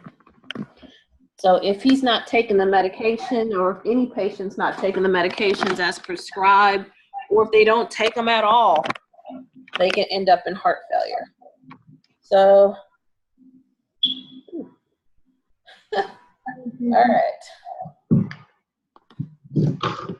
Let's see what this case study is about. All right, so anxiety, restlessness, increased systolic BP, palpitations, arrhythmia, tachycardia, elevated temperature, low weight to height ratio. So I think we covered some of those.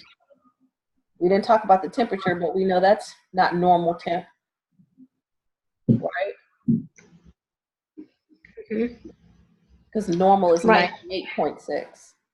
All right. So, what additional subjective and objective data would you gather from someone with Graves' disease?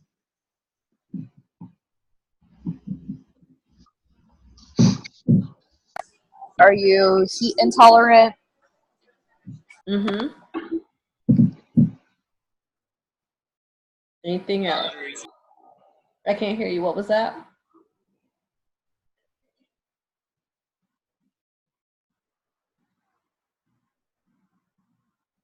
What about, did they say anything about his eyes? Yeah, the protruding eyes. Okay, so where did they talk about his eyes, or is that just part of Graves' disease? That's part of the disease. That is Wow. part of the disease, but it's not mentioned. Okay, so again, T3 and T4, that's our calcitonin. That's the end product from stimulation of the hypothalamus, right? And the thyroid cannot make T3 or T4 without iodine. So we must get that from what kinds of foods? Iodine-rich foods like what? salmon and Seaweed, Seafood. eggs. Iodine supplement. Okay. So here, so part of what the thyroid gland does, burn calories. Is this burning calories at a slow or an excessive rate? excessive rate. It's an excessive rate. Excessive. I'm sorry. Okay. How fast the T3, T4 function looks at how fast foods are digested. It looks at how fast new cells are replaced with old ones or dying ones. T3, T4 also stimulates the central nervous system, so alertness, responsiveness, reflexes. It plays a role with body function, heart rate, brain development, and TSH regulation. So we covered some of that already. So if we're going to now do our diagram again, we are going to have the hypothalamus, and then we're going to have an arrow down the interior, or to the right, I don't care how you do it, anterior pituitary. Then we're going to have another arrow to the TSH, another arrow to the thyroid, and then we're going to talk about what happens. So we already know the hypothalamus is responsible for releasing thyrotropin releasing hormone, which is a TRH, and that stimulates the anterior pituitary because it's going to sense that, the TRH has been released, and it's now going to stimulate thyroid stimulating hormone. That's going to now stimulate the thyroid hormone to release T3 and T4 when it senses that the TSH is being released. So the problem with the feedback loop is that to the pituitary gland,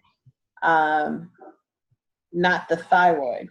So if the anterior pituitary has a tumor, then it's not able to secrete TSH. The thyroid won't release T3 or T4. And then usually we would have hypothyroidism. That's what we just talked about, right? But now we have an acceleration in our production. So Did you say the problem here starts in the hypothalamus? it starts all the way at the hypothalamus. Yeah. Got it, thank you. Before we get to the anterior pituitary, we have two other pieces before then. Okay, so if we just have, and we're just going to talk about hyperthyroidism before we even get to Graves' disease. Those patients are usually burning calories, lots of calories. So if they're burning lots of calories, then that means they're going to have weight loss. They're going to be heat intolerant because they usually have a hyperthermia, right, which is increased temperature. Increased heart rate, increased BP because it's stimulating that sympathetic nervous system. It's actually an overdrive. Would they have constipation or diarrhea? Diarrhea. They're going to have diarrhea because the GI tract is overactive. Working. And the food's just going through the system, so it's not even being digested. What about their skin? It's very, very warm. Lush, warm. Okay, so it's going to be soft. They'll have soft hair, smooth skin. Remember, we have brittle hair and thin, right? We could have cardiac dysrhythmias or arrhythmias. It's the same. But either way, we're going to have some irregular heart rhythms. The one that's of concern here is going to be atrial fibrillation. The other one is personality changes.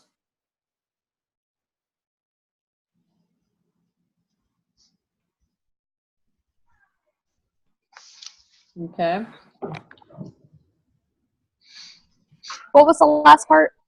Personality changes, and basically mental status. So they're going to be moody, insomnia, restlessness.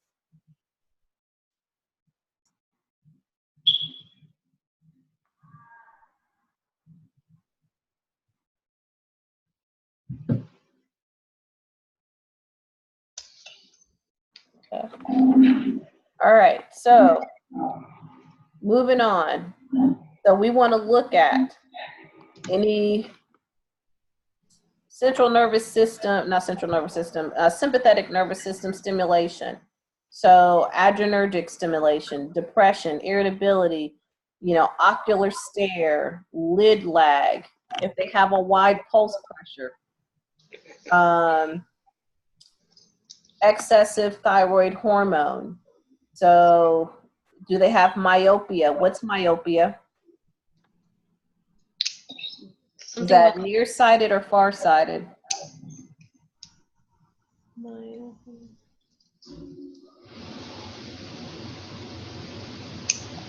Nearsighted? It is. It's nearsighted.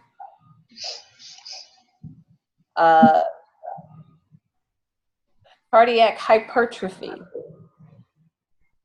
So that means the heart's enlarged. Hyperphagia. What's hyperphagia? Hungry? Yes. So they're, even though they may be eating a lot, they're burning calories about as fast as they're eating. From an immunologic standpoint, they may have a goiter or exophthalmos. So they have some type of ophthalmopathy that's going on. So that's usually one of the hallmark signs of Graves' disease is exophthalmos, is where their eyeballs are protruding out.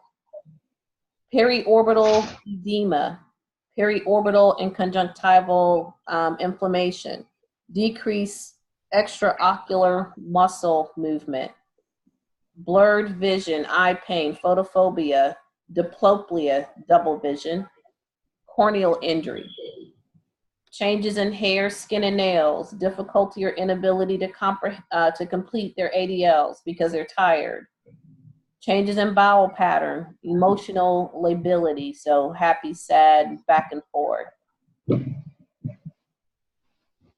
Okay, so after the morning rounds, the physician leaves these orders for pranolol, 20 milligrams, dexamethasone, 10 milligrams, verapamil, and diet is tolerated. They want a stat EKG or an ECG. Patient can get up ad lib. Which of the orders would you question and why?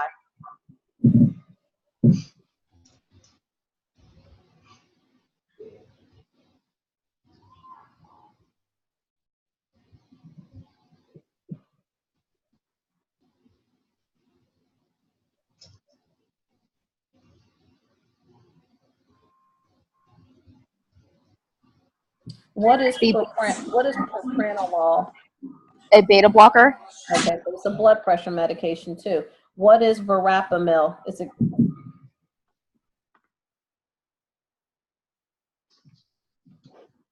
Verapamil is a calcium channel blocker. So it's going to slow the influx of calcium. All right. So of those, we would not give either of those with a patient who has a history of heart failure.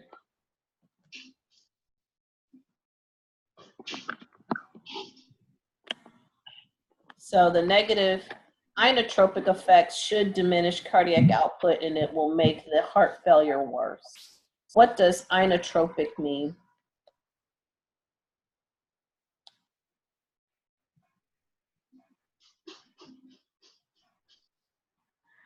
No clue. Say that again.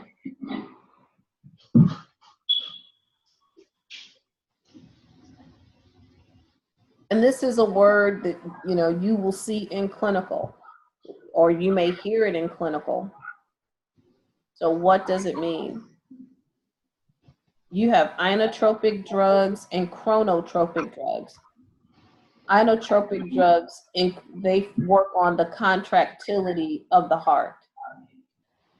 So they work on the force of contraction of the heart.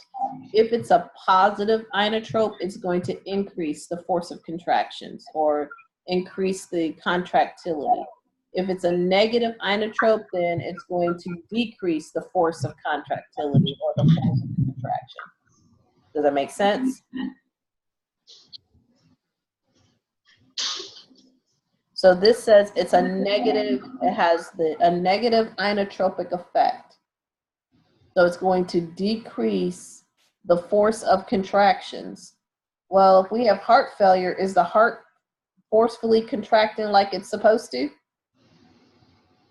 No, it's just not working like it should be. Right. So that means now we just gave them a medicine that's going to slow the force of contraction more, which means the heart's going to have to work super duper hard in order to help this person. So that's why we won't give these two medications.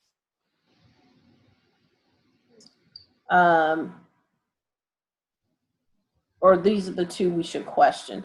The physician may continue to use one but of the meds, like the beta blocker, and then monitor the patient for any signs of heart failure.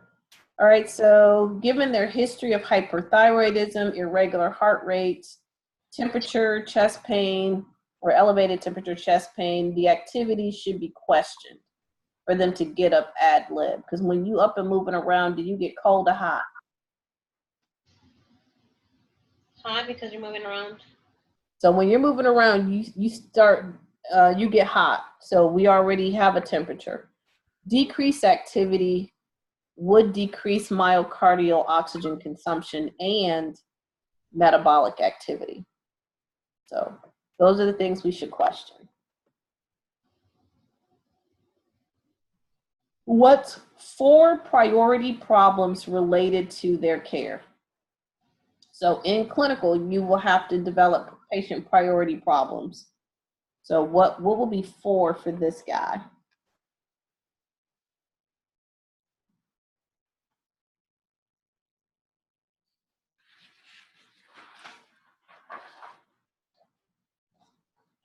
Muscle weakness, because we want them to be resting as much as possible. Okay.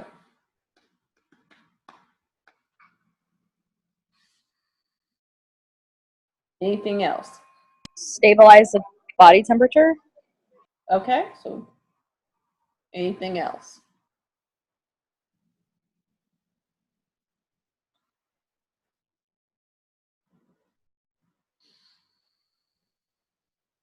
I mean, I'd be worried about getting them levels down for sure. So stabilizing that piece. Decrease cardiac output related to arrhythmias.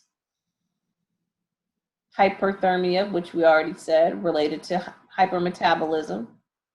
Inadequate oxygenation related to hypermetabolism. Inadequate nutrition. Inadequate intake related to increased metabolism. Risk for activity intolerance because of their increased metabolism, fatigue, and heart failure. Need for education about medications. Education about Graves' disease and what to report to the nurse or the doctor. So those would be, 4 or more that you can look at. And, when you're in clinical, you should be focusing your priority problems on actual issues that your patient has. So, does he have activity intolerance? Yes or no? And if he or she doesn't, then if it's a risk for, you can couple that back with some other, with a different priority problem. So try to just work on things, or have your priority problems be things that you can manage during your 10 hours in clinical. Because 2 of those 12 hours is post-conference. Later in the shift, they're extremely restless. They're disoriented to person, place, and time. Is that good or bad? Bad. Blood pressure's dropped a bunch. Good Lord, what's going on with the heart rate and the respiratory rate and the temperature? Now we have atrial fib. What do these signs indicate?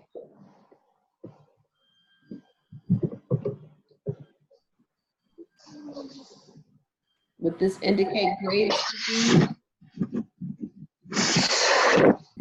Yes or no? Would this be an indication of Graves' disease? Yes. Got disconnected. Okay. Actually, this is more thyroid storm and thyroid crisis. So, if you have, and this is a recap, hypothyroidism, so low thyroid, we can have mixed edema crisis and or coma, right? Or coma, not and or coma. Correct? If you have hyperthyroidism, you could develop Graves' disease, or you could develop thyroid storm, which is also known as thyrotoxic crisis or thyrotoxicosis. So it could be either one. So that's the worst case scenario of having too much thyroid production. Paul code. This is a medical emergency. So if your patient all of a sudden has that presentation, then you need to push the code button. Or RRT. All right, so patients in thyroid crisis, the doctor orders these stat labs, ABG, digoxin, now and then start them on consistent doses, or every 8 hours. The IV fluids, it depends on physician, but we're gonna go with this one for now. D5W at 100 mils per hour is more likely gonna be saline. Increase the methimazole to 15 every 6. Lugol solution, which is a strong iodine, 10 drops, PO 3 times a day, mix it in water or juice to start 1 hour after the first dose of methimazole. Hydrocortisone, 50 IV push, cardiac monitor, absolute bed rest, and then Tylenol for the fever over 100. So that's what we have for orders. So 4 measures that would be essential for taking care of this person in thyroid storm.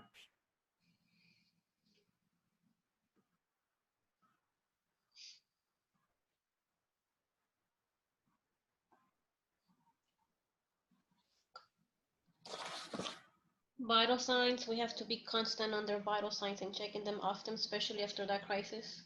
Okay, so reducing their thyroid hormones, reducing heart rate, reducing the hypermetabolic state, giving them the medications as ordered, monitored for any more arrhythmias, so vital signs as you talked about, temperature, monitoring thyroid hormone levels, reduce the body temperature by giving the Tylenol, keeping them in a cool environment, monitor for lack of fluids, neurologic status, ionos, change in electrolytes, H&H, serum osmolality, specific gravity in the urine, monitor for excess fluid because he has heart failure, right? Yes. So B, blood pressure, JVD, he has a history of heart failure, shortness of breath, crackles, Why are we concerned about the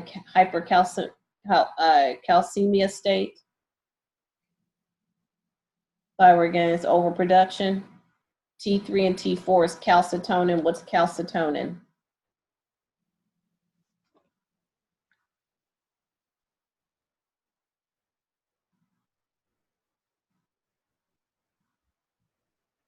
It's a hormone that it has to do with calcium. It stimulates calcium. Okay. It works as a diuretic to eliminate the excess of calcium. Something is talking over you. I don't know what.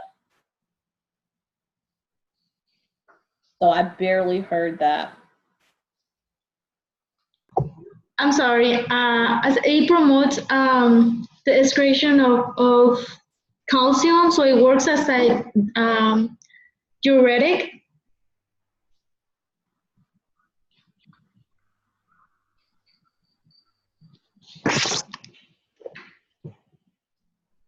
So basically, calcitonin is a hormone that's produced by your thyroid gland.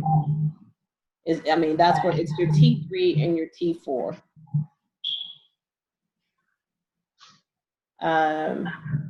To help regulate your calcium and your phosphorus levels in the blood.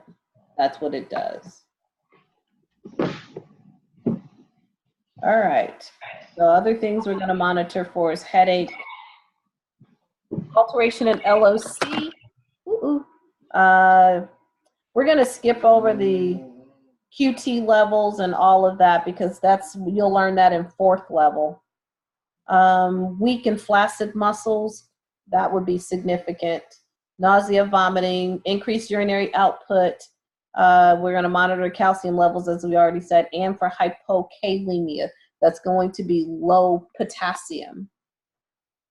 Excuse me, whenever we're checking for thyroid levels, whenever we're checking for the calcium levels, all of that, how often or how soon are we doing labs? That depends on physician's order. So if your physician says, we're going to give them sodium and we're going to recheck a chemistry in 8 hours, then you redraw it then. Does that make sense? It or does, but if we're taking care of a thyroid storm, isn't that too far apart?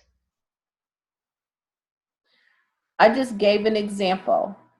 It's whatever the physician says. There's not a routine. Like if you're taking care of a thyroid storm, you're going to always draw labs every 2 hours or every hour or every 3 hours. It's going to be whatever the physician orders. Got it. Okay. So I'm just saying, as an example, if this was the case for sodium or anything else, that it's whatever the physician orders, that's when we would check it.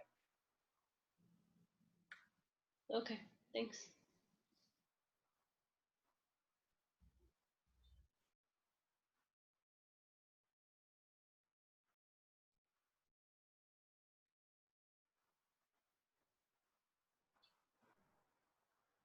All right, so 2 possible factors that may have precipitated or contributed to the thyroid storm.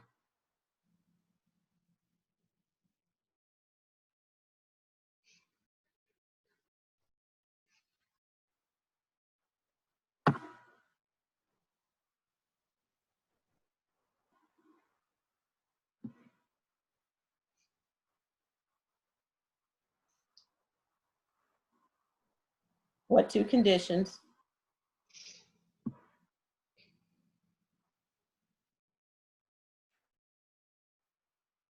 When the fact that they had thyroid crisis, precipitated by major stressor like an infection because they had the flu. And although it's not substantiated in the history, but they may have stopped taking their anti-thyroid meds. So before discharge, the physician discusses 2 treatment options: radioactive iodine therapy using using I, and subtotal thyroidectomy. Is the person is fearful of the radiation treatment and asks you your opinion, what would you say?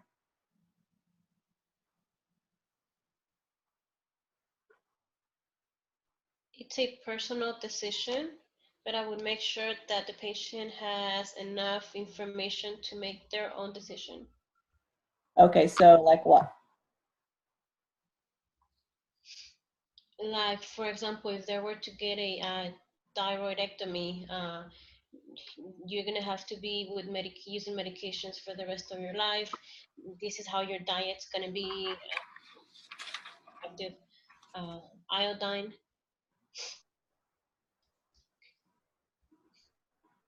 Okay. Anybody else?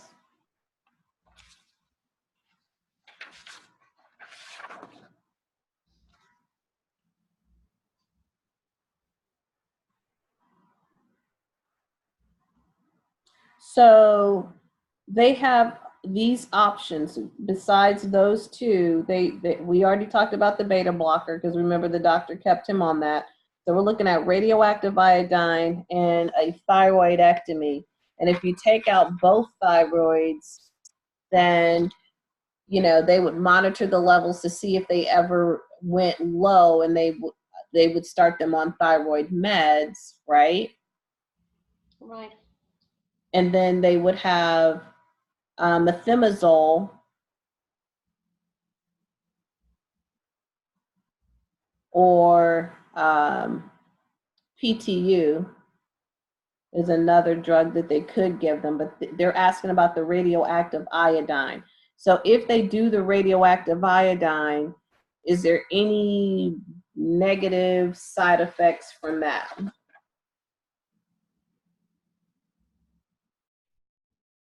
Because the radioactive iodine is a capsule of iodine that's radioactive, Positive right? allergic reactions.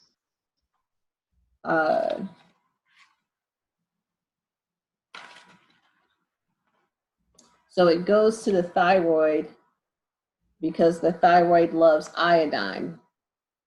So it's going to destroy the thyroid gland over time. Once you do this process, can you undo it? Yes or no? Once you start taking radioactive iodine, can you stop it? Is this a temporary or permanent cure?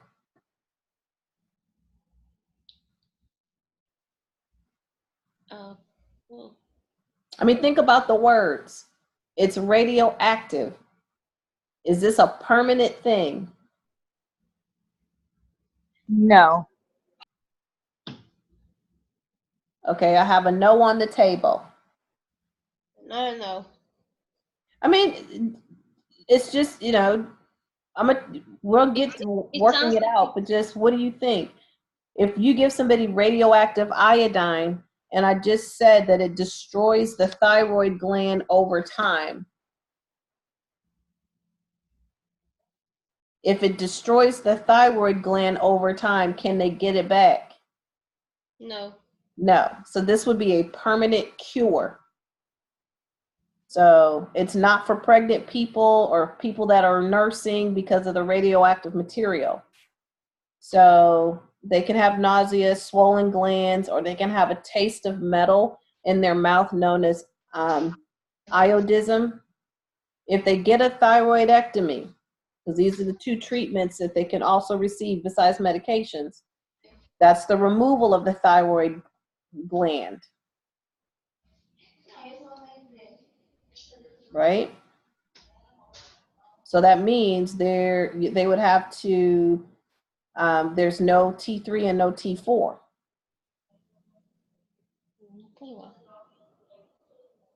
So they may develop, if they take out the thyroid gland, what else are they taking out? What's behind the thyroid gland? The pituitary gland? Not pituitary. So you have your thyroid gland that's a butterfly shape. That's on the front, right where the larynx is in that area. So if you take the thyroid gland out, there's two hormones on the back of that, or two glands on the back of each side of your thyroid. What are they? Your parathyroids? It's your parathyroid. So when you take out the thyroid gland, you're also taking out the parathyroid gland, which means the patient may have problems with what electrolytes? With calcium and phosphorus? With calcium and phosphorus. So you would have to monitor that patient because they can become hypocalcemic because they can't regulate calcium. They don't have it, right? Right. Okay.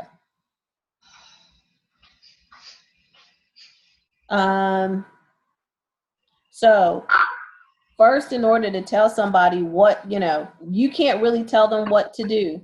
All you can do is give them the information on both of, their treatment options.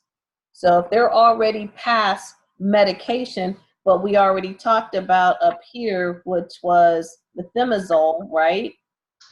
When we talk about that up here, that was in the physician's orders. You go back up.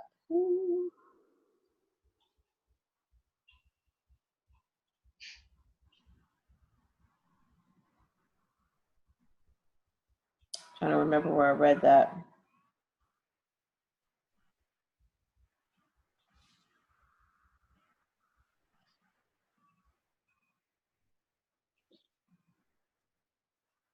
Ms. Hudson, whenever talking about radioactive iodine, is that similar or anything like radiation, or is it like, are we talking about?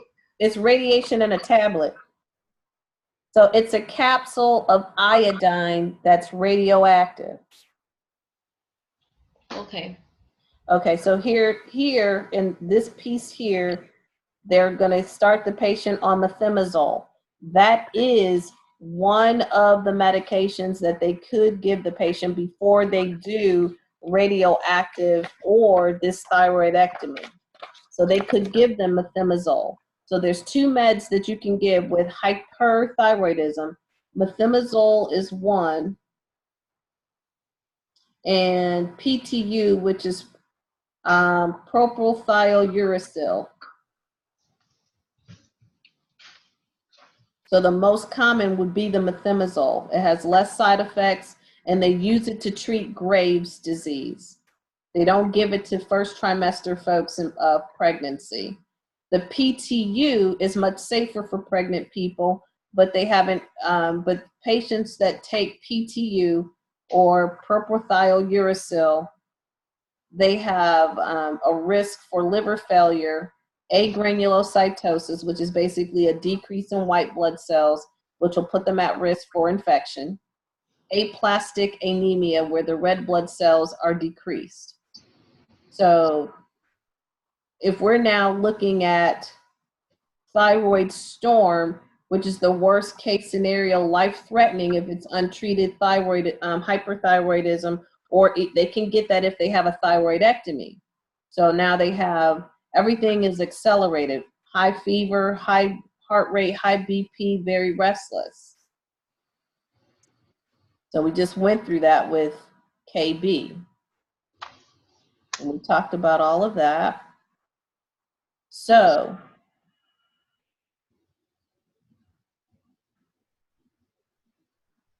I would basically explain what it is, and they still have to make their own decision, but give them accurate information. Don't influence their decision. If they ask you, what would you do? I don't know. I'm not really sure, but I would like to know what my options are so I can make an informed decision. So if he chooses option one, or if he chooses the radioactive iodine, which is the 131I, then he will most likely have to take a pill every day for the rest of his life to maintain a normal thyroid level. But would this be the best option for him since he doesn't have a good track record of taking pills?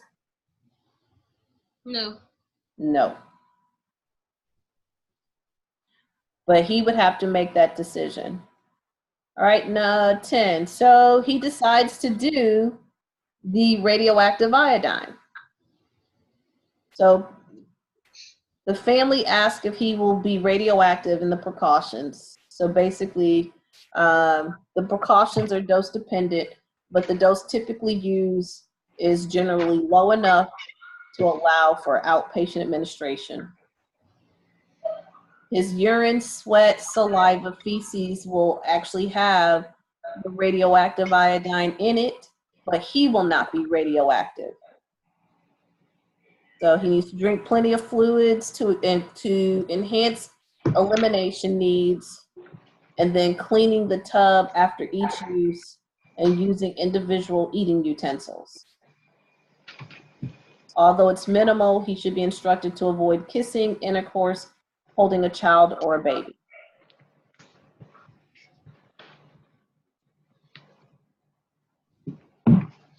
Discharge teaching. So here, if you have all versus part of your thyroid removed. So that means if it's a partial, then 75 to 80% would be removed.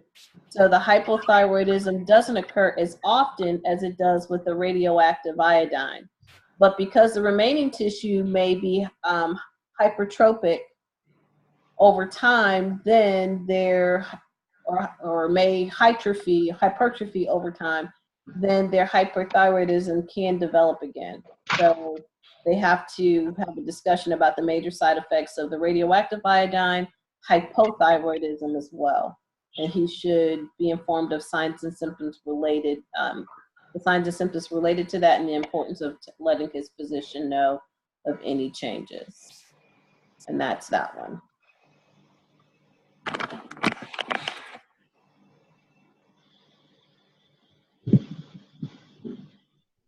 So, question.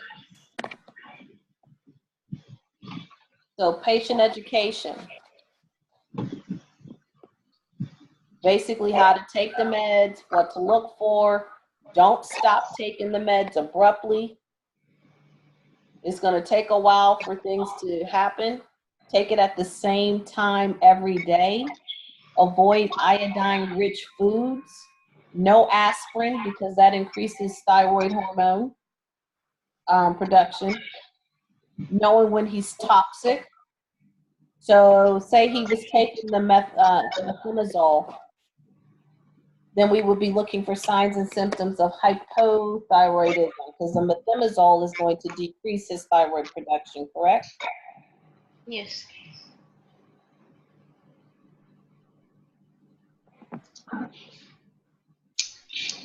All right, what is the other name? The other name for methimazole is tapazole, T-A-P-A-Z-O-L-E.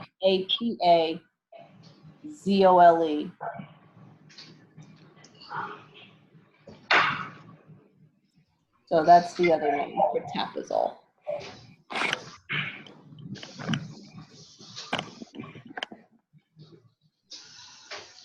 All right, so it's been about 2.5 hours. I'm sorry, question about the test. Is the test going to present the questions for the medication in generic or trade form? It's supposed to be generic. What typically has happened is we've had both. So, but it's not, all of them is not a guarantee that every question will have both generic and brand name, but you're supposed to be learning the generic names. So if I study that, that's what I would do. That's what NCLEX is going to ask you. They're going to ask you the generic name. Got it. Okay, so that's a good question. So we haven't done anything. Have you guys read your Addisons and your Cushings yet? Yes, just the differences. Briefly, so. Okay, briefly so. Yes. Any questions about that? No, it seems a little bit more simple than the others. Okay. So if your Addison's patient is under stress, then what should you do anything different? What kind of education would you give them? Breathing exercises? Not breathing exercises. Are Addison's and Cushing medications lifelong? No. Now we have Cushing's disease and Cushing syndrome. We're talking about diseases.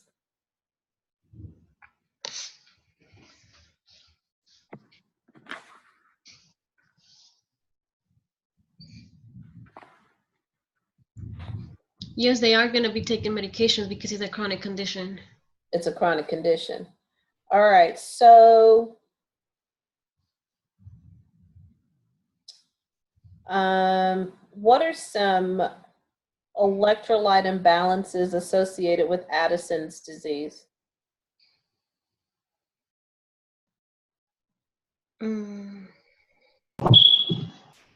Hyponatremia?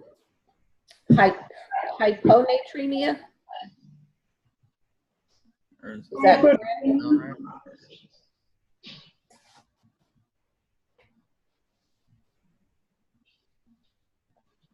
We have hyperkalemia because we don't have aldosterone, which helps to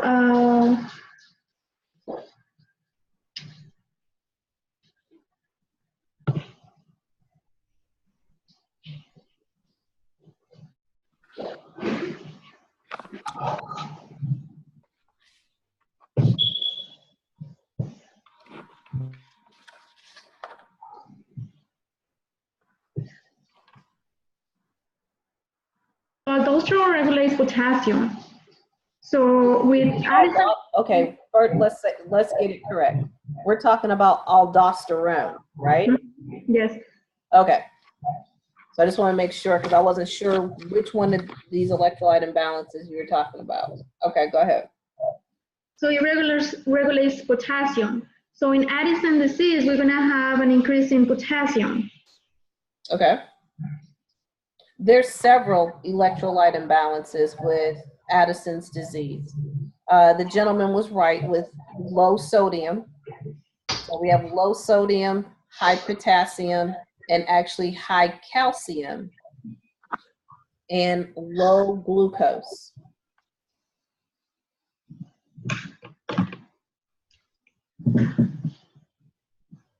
So in Addison's disease, do you have hyper or hypo secretion of cortisol? Hypo. Okay, so what's the difference between Cushing's and aldosterone if they both have cortisol? In Cushing, you have a hyper secrete of cortisol, and in Addison, you have hypo secrete of cortisol. And you also have hyposecretion of aldosterone. So that's, if you want to look at trying to remembering the two, Cushing's has cortisol, so C and C, and Addison's, we're actually adding an additional hormone, which is aldosterone. So we do have a hyposecretion of cortisol, but we also have a hyposecretion of aldosterone. Is Addison a hereditary or not hereditary? Is Addison an autoimmune disease? Addison. Yes.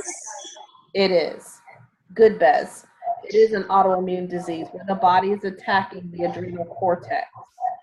So you have the adrenal medulla and cortex.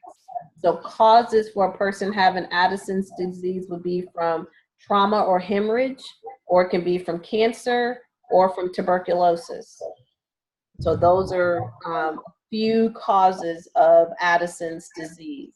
So here, the steroid hormone is low because of the hyposecretion, right? Other signs and symptoms would be very low cortisol, low glucose, low aldosterone, and aldosterone does retain sodium. So they will have more salt cravings because of the low sodium. Does that make sense? Right. So they are retained, and I'm trying to correlate it with the volume, with the fluid volume. So with aldosterone, Remember, water follows salt. water So if you don't have any, if your sodium is low, what water's following? salt. So if your sodium's going out, your water's also going out. Okay.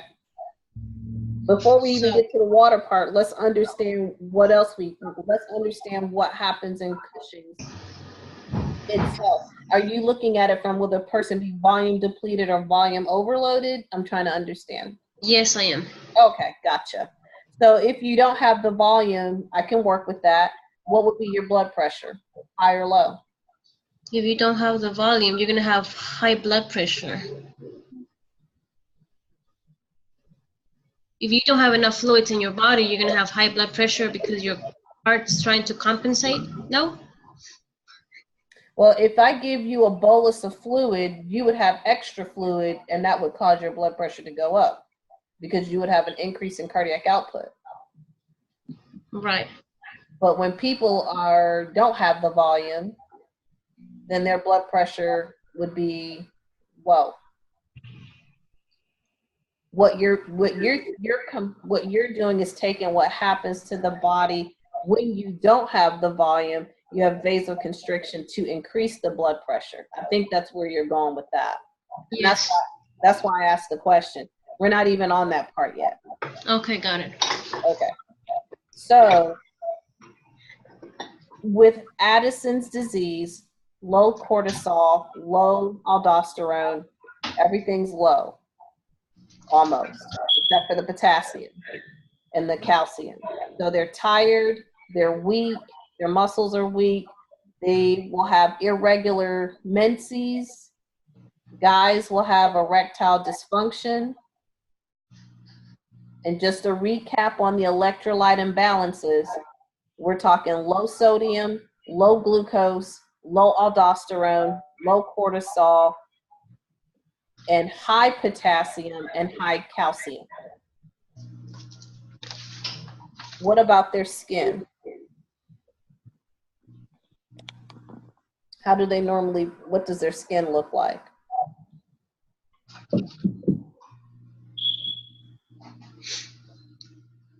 Bronze.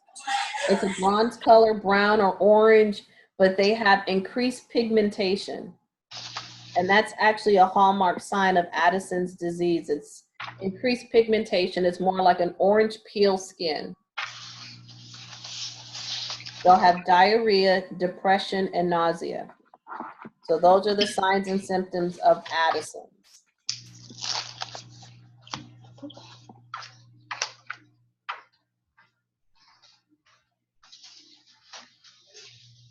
Okay. So things we're going to monitor for would be the low blood sugar, the high potassium. We're going to give them hormone replacement therapy. So we're going to replace their cortisol. So we're going to use a steroid like what?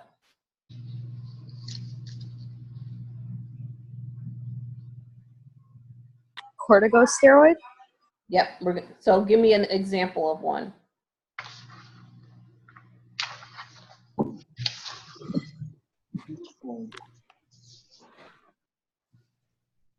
Give me an example of a steroid or a corticosteroid.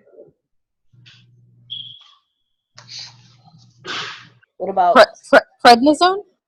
prednisone? So the ones that end in ONE, hydrocortisone. Those would be a couple of examples. So this was the question that I asked in the beginning. So because some of you said you read it. If your patient is under stress, so they're meaning they're having a stressful event, what patient education would you give them? And what you would give them is that they would need to increase their dose in their medicines during that stressful time. So instead of taking their normal, they would actually take an increased dose during that stressful time. So stress and or illness. They need to take them regularly. They can't stop them abruptly. And they need to consume enough salt. Dietary wise, they need a diet high in protein. And so when I'm talking about their medicines, I'm talking about the aldosterone replacement, like Florinef.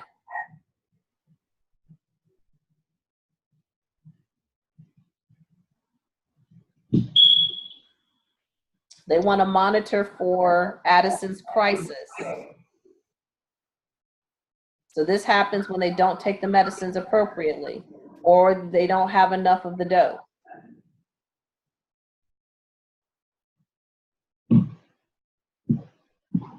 Or basically they barely have any cortisol levels left. So any sudden pain in the legs or sudden pain in the back or sudden pain in the stomach, syncope, shock, super low blood pressure, or severe vomiting and diarrhea, that's what they would be looking for.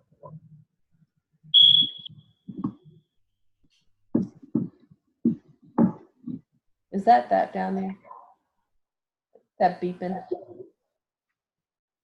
Okay, sorry. So, treatment. If they have Addison's crisis, they're going to need IV cortisol. So Solu-Cortef, something like that. And IV fluids, D5, NS, increase their sugar, increase their sodium, increase their blood pressure. So with Addison's crisis, then their cortisol levels would be at 0 pretty much.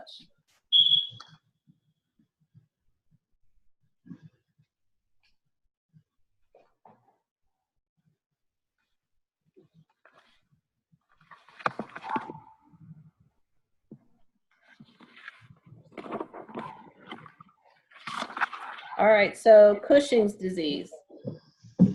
So let me back up before I go to Cushing's. So just a little, because I guess review of aldosterone. It regulates blood pressure. Hang on a second.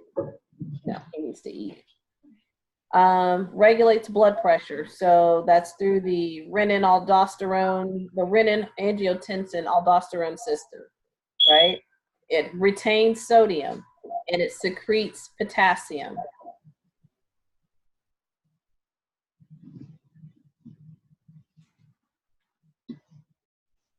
So in order to understand the rest of that, you guys got to go back and, start from the beginning of, what's in the layers of the cortex. What does, the adrenal cortex, how does it function? Well, it releases corticosteroids like aldosterone and cortisol. So if you have Addison's disease, are you releasing aldosterone and cortisol?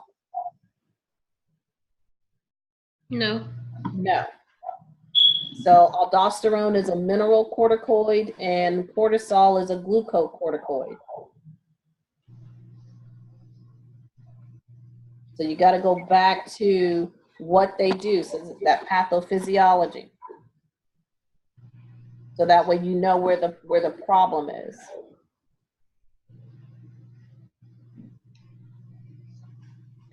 Okay. What happens if your cortisol levels are elevated? Do you have hypo or hyperglycemia? Hyper. Hyper, because I just told you with the low cortisol, they're going to have hypo. Right. Okay. So cortisol is a stress hormone, and under stress, your body's going to release it. This is cortisol. So it helps the body to deal with stress, injury, illness, etc. increases your glucose. It breaks down fat, proteins, and carbs, and it regulates your electrolytes.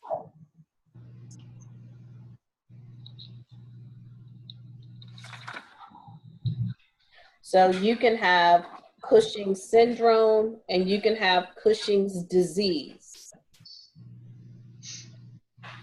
What's the difference? One is permanent and one is not. Besides that,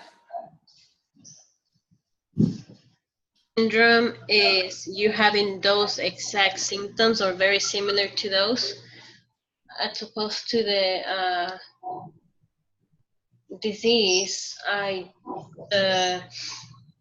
sorry, let me go back. So with the syndrome, your adrenal damage for whatever else is happening, therefore you're displaying those symptoms. With the disease, the actual damage is to the cortex, to the adrenal cortex, and that's going to be a chronic condition. all right, so a way to remember it is you have an inside and an outside cause. If you have Cushing's syndrome, it's an outside cause, meaning it's outside of the adrenal gland. So it could be medical treatment. You can develop Cushing's syndrome from taking a glucocorticoid steroid, like prednisone therapy. So if somebody that's on long-term steroids, and we use steroids to decrease inflammation, right? Same. So that's what we take it for, to decrease inflammation, any inflammatory process. So if they had, rheumatoid arthritis, they would be on some type of corticosteroid, right? Right. Okay.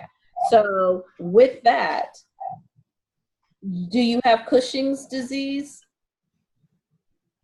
Syndrome. Okay, you're going to end up with syndrome, but my point is the reason why you're taking the therapy is not because you have Cushing's, right? Right. So that would be your outside source. It would be because of the medication. And the more you take the medication, the more you may be at risk of developing Cushing's syndrome. Cushing's disease, it means the cause is inside. There's an inside cause in the body that causes too much production of cortisol. So this is a hyper secretion of cortisol. So I'm sorry, go ahead. I'm sorry, can the syndrome turn into the disease? That would be super long-term use, but usually it's an outside. I can't, I'm gonna go with a no. Okay. Because if it's outside, you're developing Cushing's syndrome because of it. So usually causes of Cushing's would be like tumors and, cancer to the pituitary. You can have it like that, or the adrenal gland. But if you're taking the medication, you're displaying the symptoms of a person who has the disease. Does that make sense? Yes. So that's why I said the syndrome, I'm going to go with a no on that one, because it's a syndrome. It's not an actual disease. I see. So you're exhibiting the signs and symptoms as if you had the disease. So the thought would be, if you stop taking the medicines, then you should have resolution of those symptoms that would resemble Cushing's. Yes, makes sense. Okay, so the inside cause would be because of the pituitary gland producing too much adrenal corticotropic hormone. So that's the ACTH, which would then increase your cortisol. Okay. So in a little bit, you're probably going to hear some thunder clapping. I'm sorry, the weather's getting a little funky out where I'm living. So what about, how would what is the hallmark sign or signs and symptoms related to Cushing's, whether it's the syndrome or the disease? What are the signs? Swelling in the face. Okay, so why is their face swollen? So they Fluid have retention. Okay, so they have a moon face or round face. Okay. What else? Barrel chested. Is it barrel chest, or is it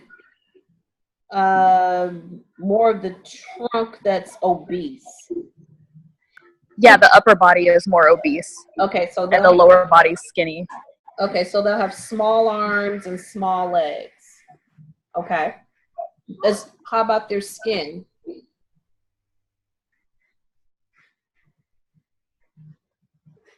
Because remember, the hallmark sign in Addison's is hyperpigmentation. So what is the, seriously? Seriously? Oh my God. It's thundering over here too. No, my daughter closed the blinds and I'm like, seriously? She's like, Oh, okay. hold on. I'm like, okay, you could have given me a little heads up. Like all of a sudden it's like, dark screen. I thought it was your lights that had gone off. Okay, so skin's really fragile, bruised. It bruises easily. So it's not, it's not like it takes a whole lot for that to happen. But one of the bigger things is they have striae. What is striae? Stretch marks. No, because stretch marks are white. Those are more white and yellow or tannish in color for stretch marks. These are purple in color, so that's completely different. But striae to the extremities and to the abdominal cavity, and that's purple. So they're purple in color. Blood pressure is usually elevated in the person with Cushing's, and that makes sense because in Addison's, it's what? It's low. Low. So we talk about hyperglycemia, and it's extremely high. Excessive body hair. So they have hirsutism. So facial hair. So women start taking on male characteristics. The buffalo hump, so they get the fat deposits in the upper back. Depression. Now in Addison's, they had irregular menses and men had erectile dysfunction. With Cushing's, women have amenorrhea, so they're without a menstrual period, and males still have erectile dysfunction. Okay. So, treatment for Cushing's. They may have to have surgery, so surgery may be an option. What else? We'll get over it. What else would they take?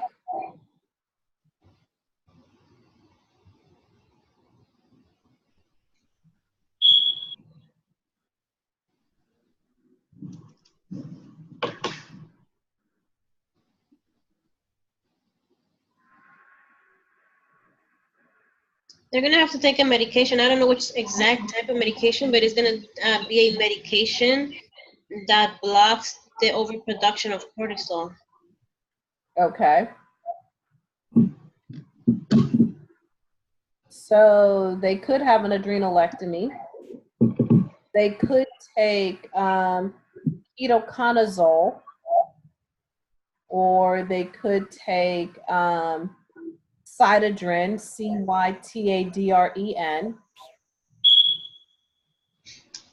So make sure you know the meds that they're prescribed based on Lippincott. So we're going to restrict sodium, we're going to restrict water, we're going to monitor their electrolytes, we're going to monitor their glucose, their GI disturbances. Will they have diarrhea or constipation? Diarrhea? No, constipation. They would be more constipation. Okay.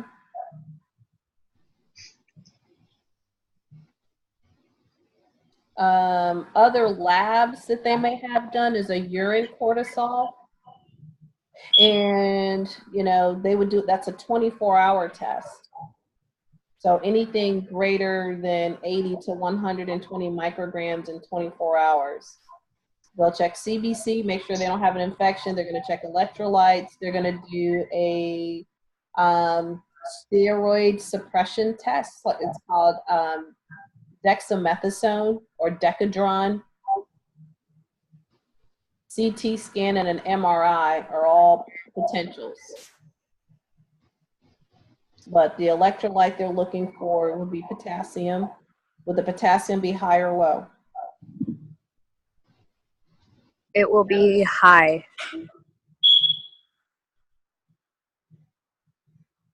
So did we have high potassium or low potassium in Addison's? Aye. We had high potassium, right?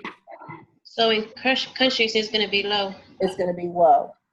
We had decreased sodium in Addison, so in Cushing's it's going to be Increased, sorry. increased.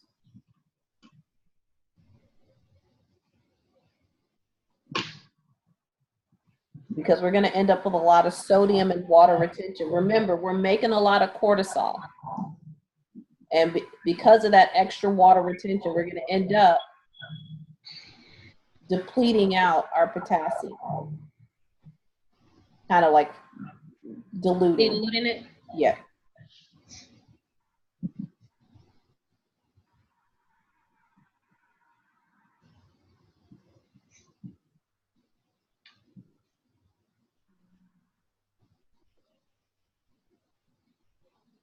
So there's skin thin, truncal obesity, moon face, fat deposits on the back and the neck and the shoulders, so the buffalo hump, hyperglycemia, GI distress. They're going to have increased acid production. The other thing is osteoporosis. That was the one I knew I missed one. What was it again? Increased calcium production? So their Can you repeat the calcium, last? nope, it's decreased. It was increased in Addison's. So Addison's had increased K, increased calcium. This is going to have decreased calcium. I mean, yeah, decreased calcium. So let me go to, I'll share my screen here. Hold on. Share screen. And so let me, so you can see that. Let me make this bigger. Okay, make bigger. There we go. So I'm trying to think of the name of the book, but it has these little cute pictures. I call them cute, but they're not necessarily cute, but they give you an idea of what your signs and symptomatology would be.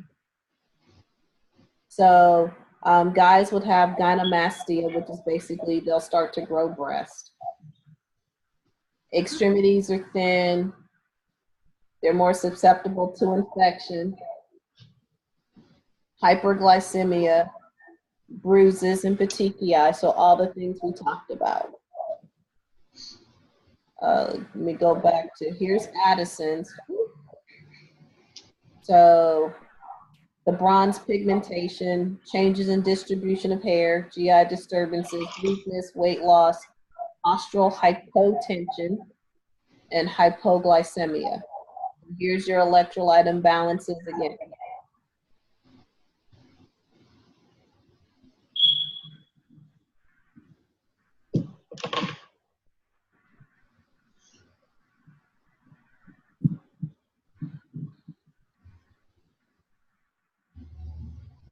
So I talked about, those are the diagnostics for Addison's disease. So adrenal corticotropin, hormone stimulation tests, electrolytes, BUN, then do a plasma ACTH. So we treat with adrenal hormones. We've already covered that. Interventions, normal saline, large doses of corticosteroid, vital signs, monitor the water and sodium retention levels, K levels, and then protect from noise, light, and temperature extremes. Then, Cushing. So we covered that one. Hypersecretion, pituitary tumor, signs and symptoms, which we covered already. Thin skin, purple striae, bruises, petechiae, persistent hyperglycemia. Look for sodium and water retention and K depletion. Then look for secondary characteristics, amenorrhea, hirsutism, gynecomastia, impotence or decreased libido. And we showed that. And I talked about that.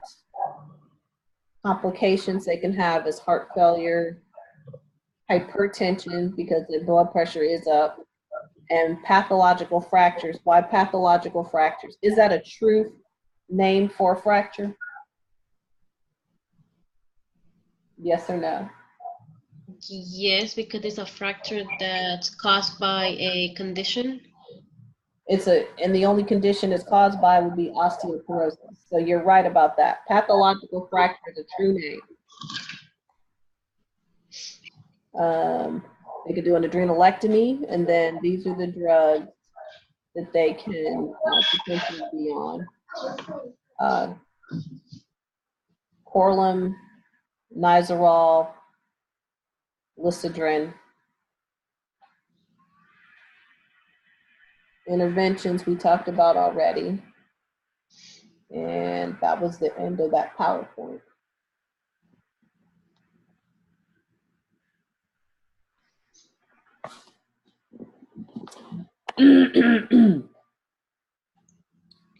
All right, so questions, thoughts?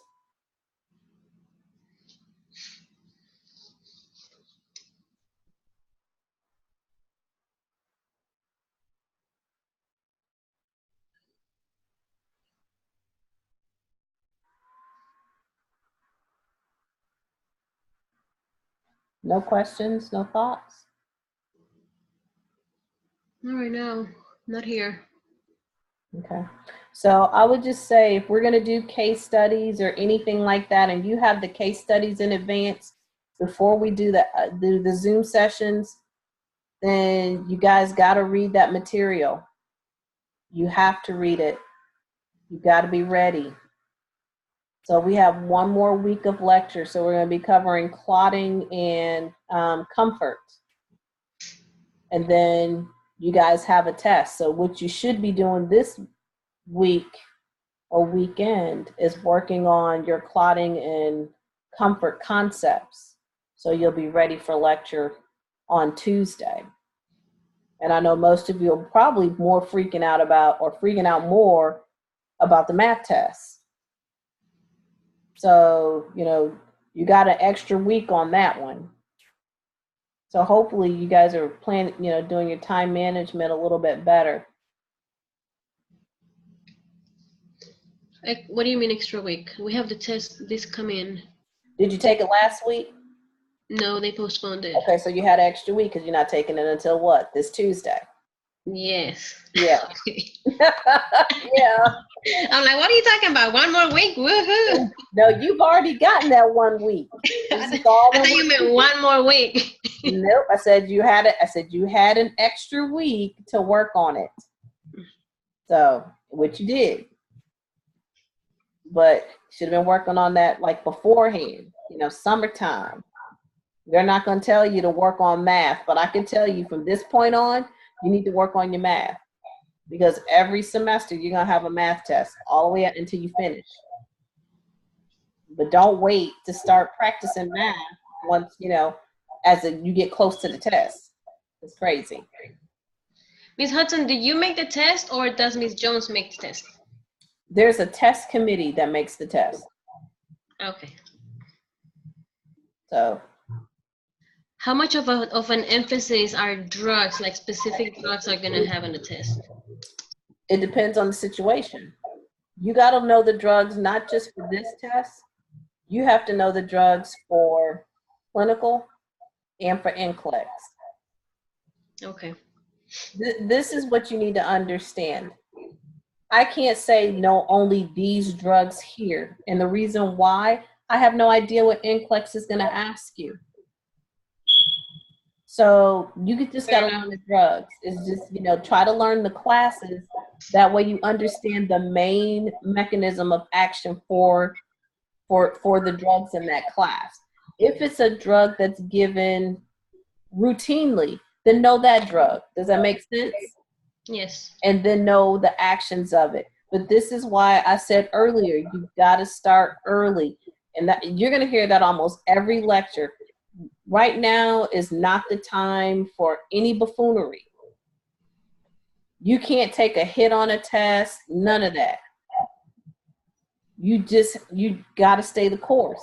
You guys start clinical next week. So now you have another added stressor to your already stressful semester. I understand it, but sometimes I think you guys don't get it. But, you know, the tests are going to be what they're going to be. The reading's going to be what it's going to be. You have to know the math. Maybe I'll do another Zoom session, and that depends on my schedule because I have deliverables to my professors as well. And this is my own personal time. I'm not being paid to do it. So this is my own personal time away from my family, etc. that I'm giving to you all. But I need you guys to come to the table with having to read the material, something. I mean, it's not me just sitting here entertaining you for 3 hours, because that's not right. It's to try to help you understand concepts. You need questions. You need, clarifications or whatever it is, but you got to do those case studies in advance in order to be successful. Otherwise, I don't know what to tell you. Yes.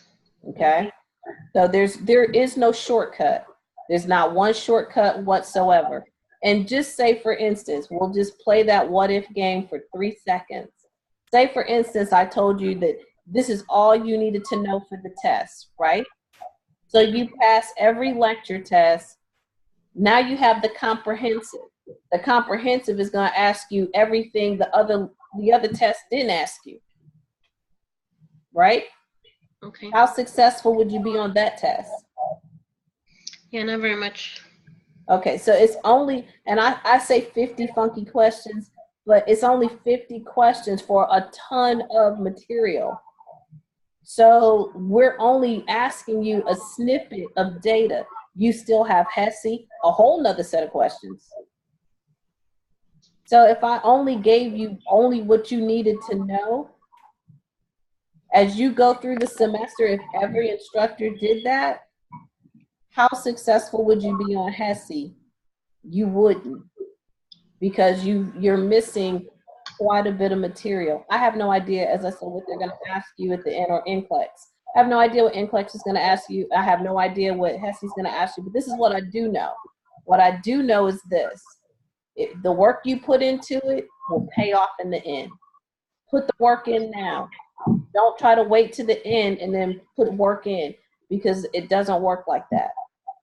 You have to be working on nursing all the time until you finish, whether it's this semester, next semester, or your 4th level semester.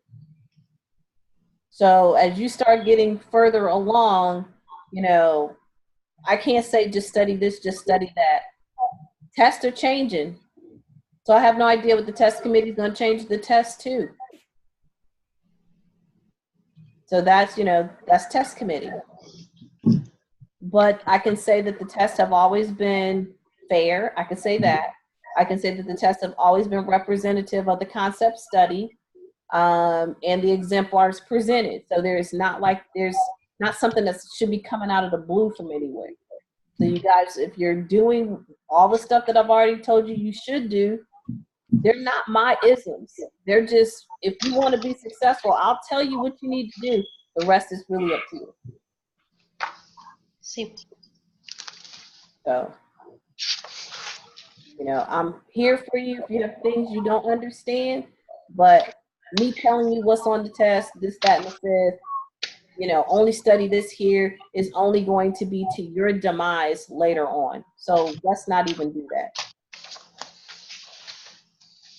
No, about the labs and the books, Miss Hudson. The labs in the book, okay?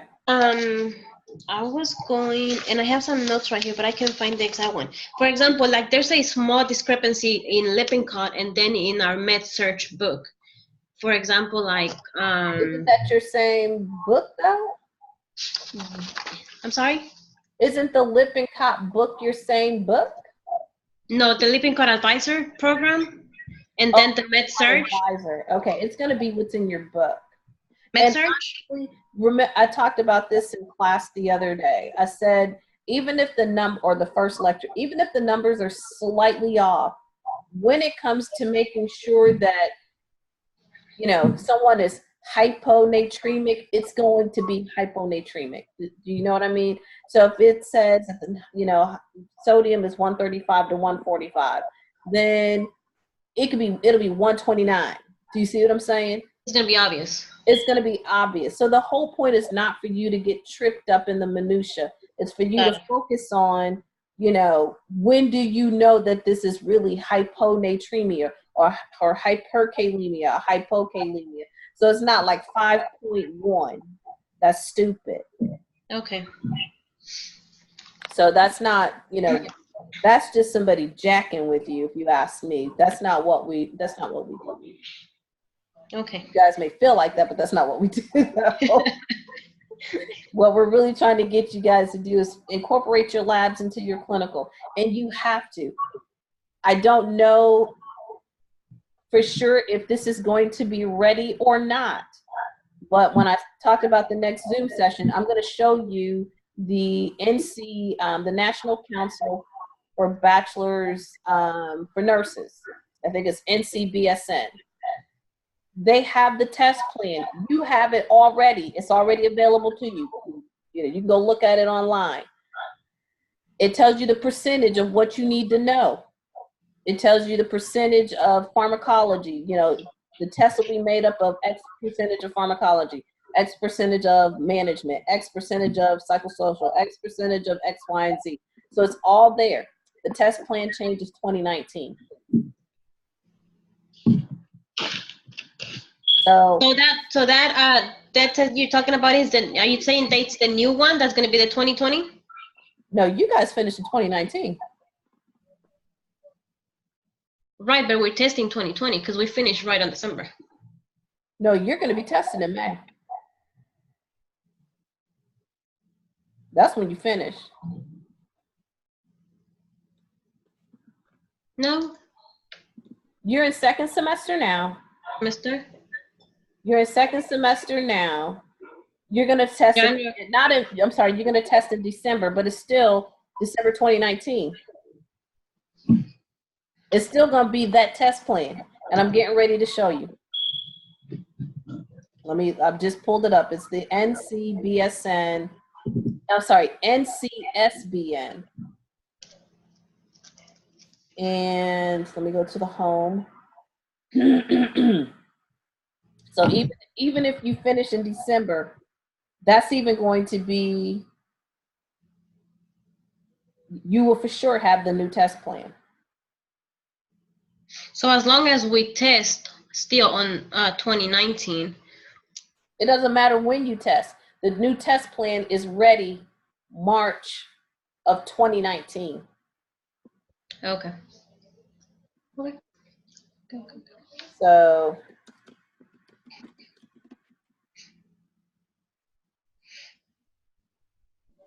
that is, it's not a new test plan. Every 3 years, I believe, is when they actually redo the test plan.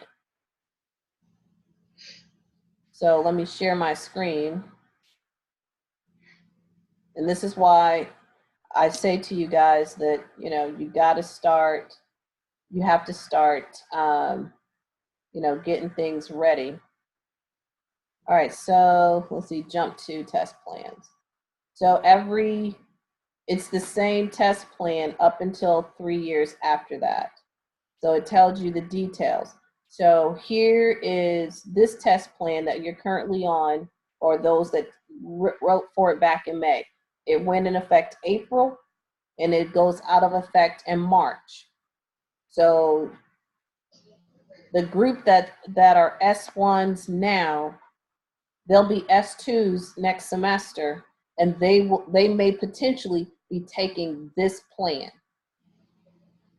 right here. Now, you guys finish in December, you're for sure taking this one. So if you want to know what the test plans are, I don't know if they haven't released yet, so I'm looking. That's PN, your RNs. So we're going to go here because they just have the current one displayed.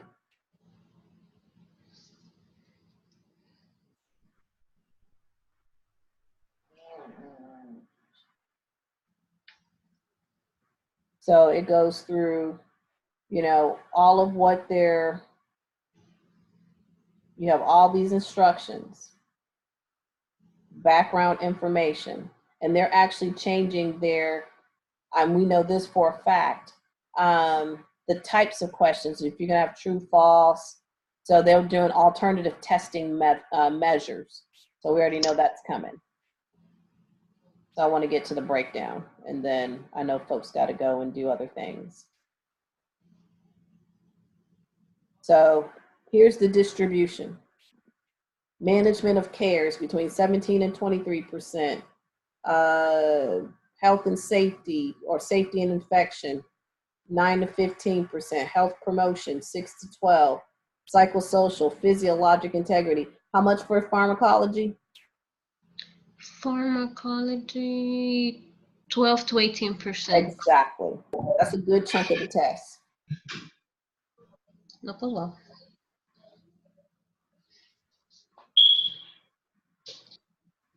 So this is why, if I give you things to try to be successful, I can only give it to you. The rest is up to you guys. And so this is just more of a high representation. So here's pharmacology right here. So here's the biggest pieces of your test.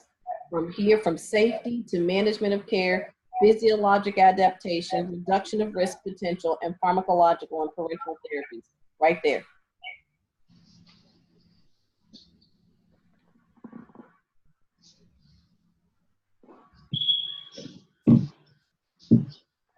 Any other questions? I don't think I have any more. No problem. All right, guys, I'm going to close it out. This is going to take a while for it to download. If I don't get it up tonight, it'll for sure be up tomorrow. Thank you. Thank you so much for your time. No worries. We'll see you. See you in class. Bye. Okay. See you Tuesday.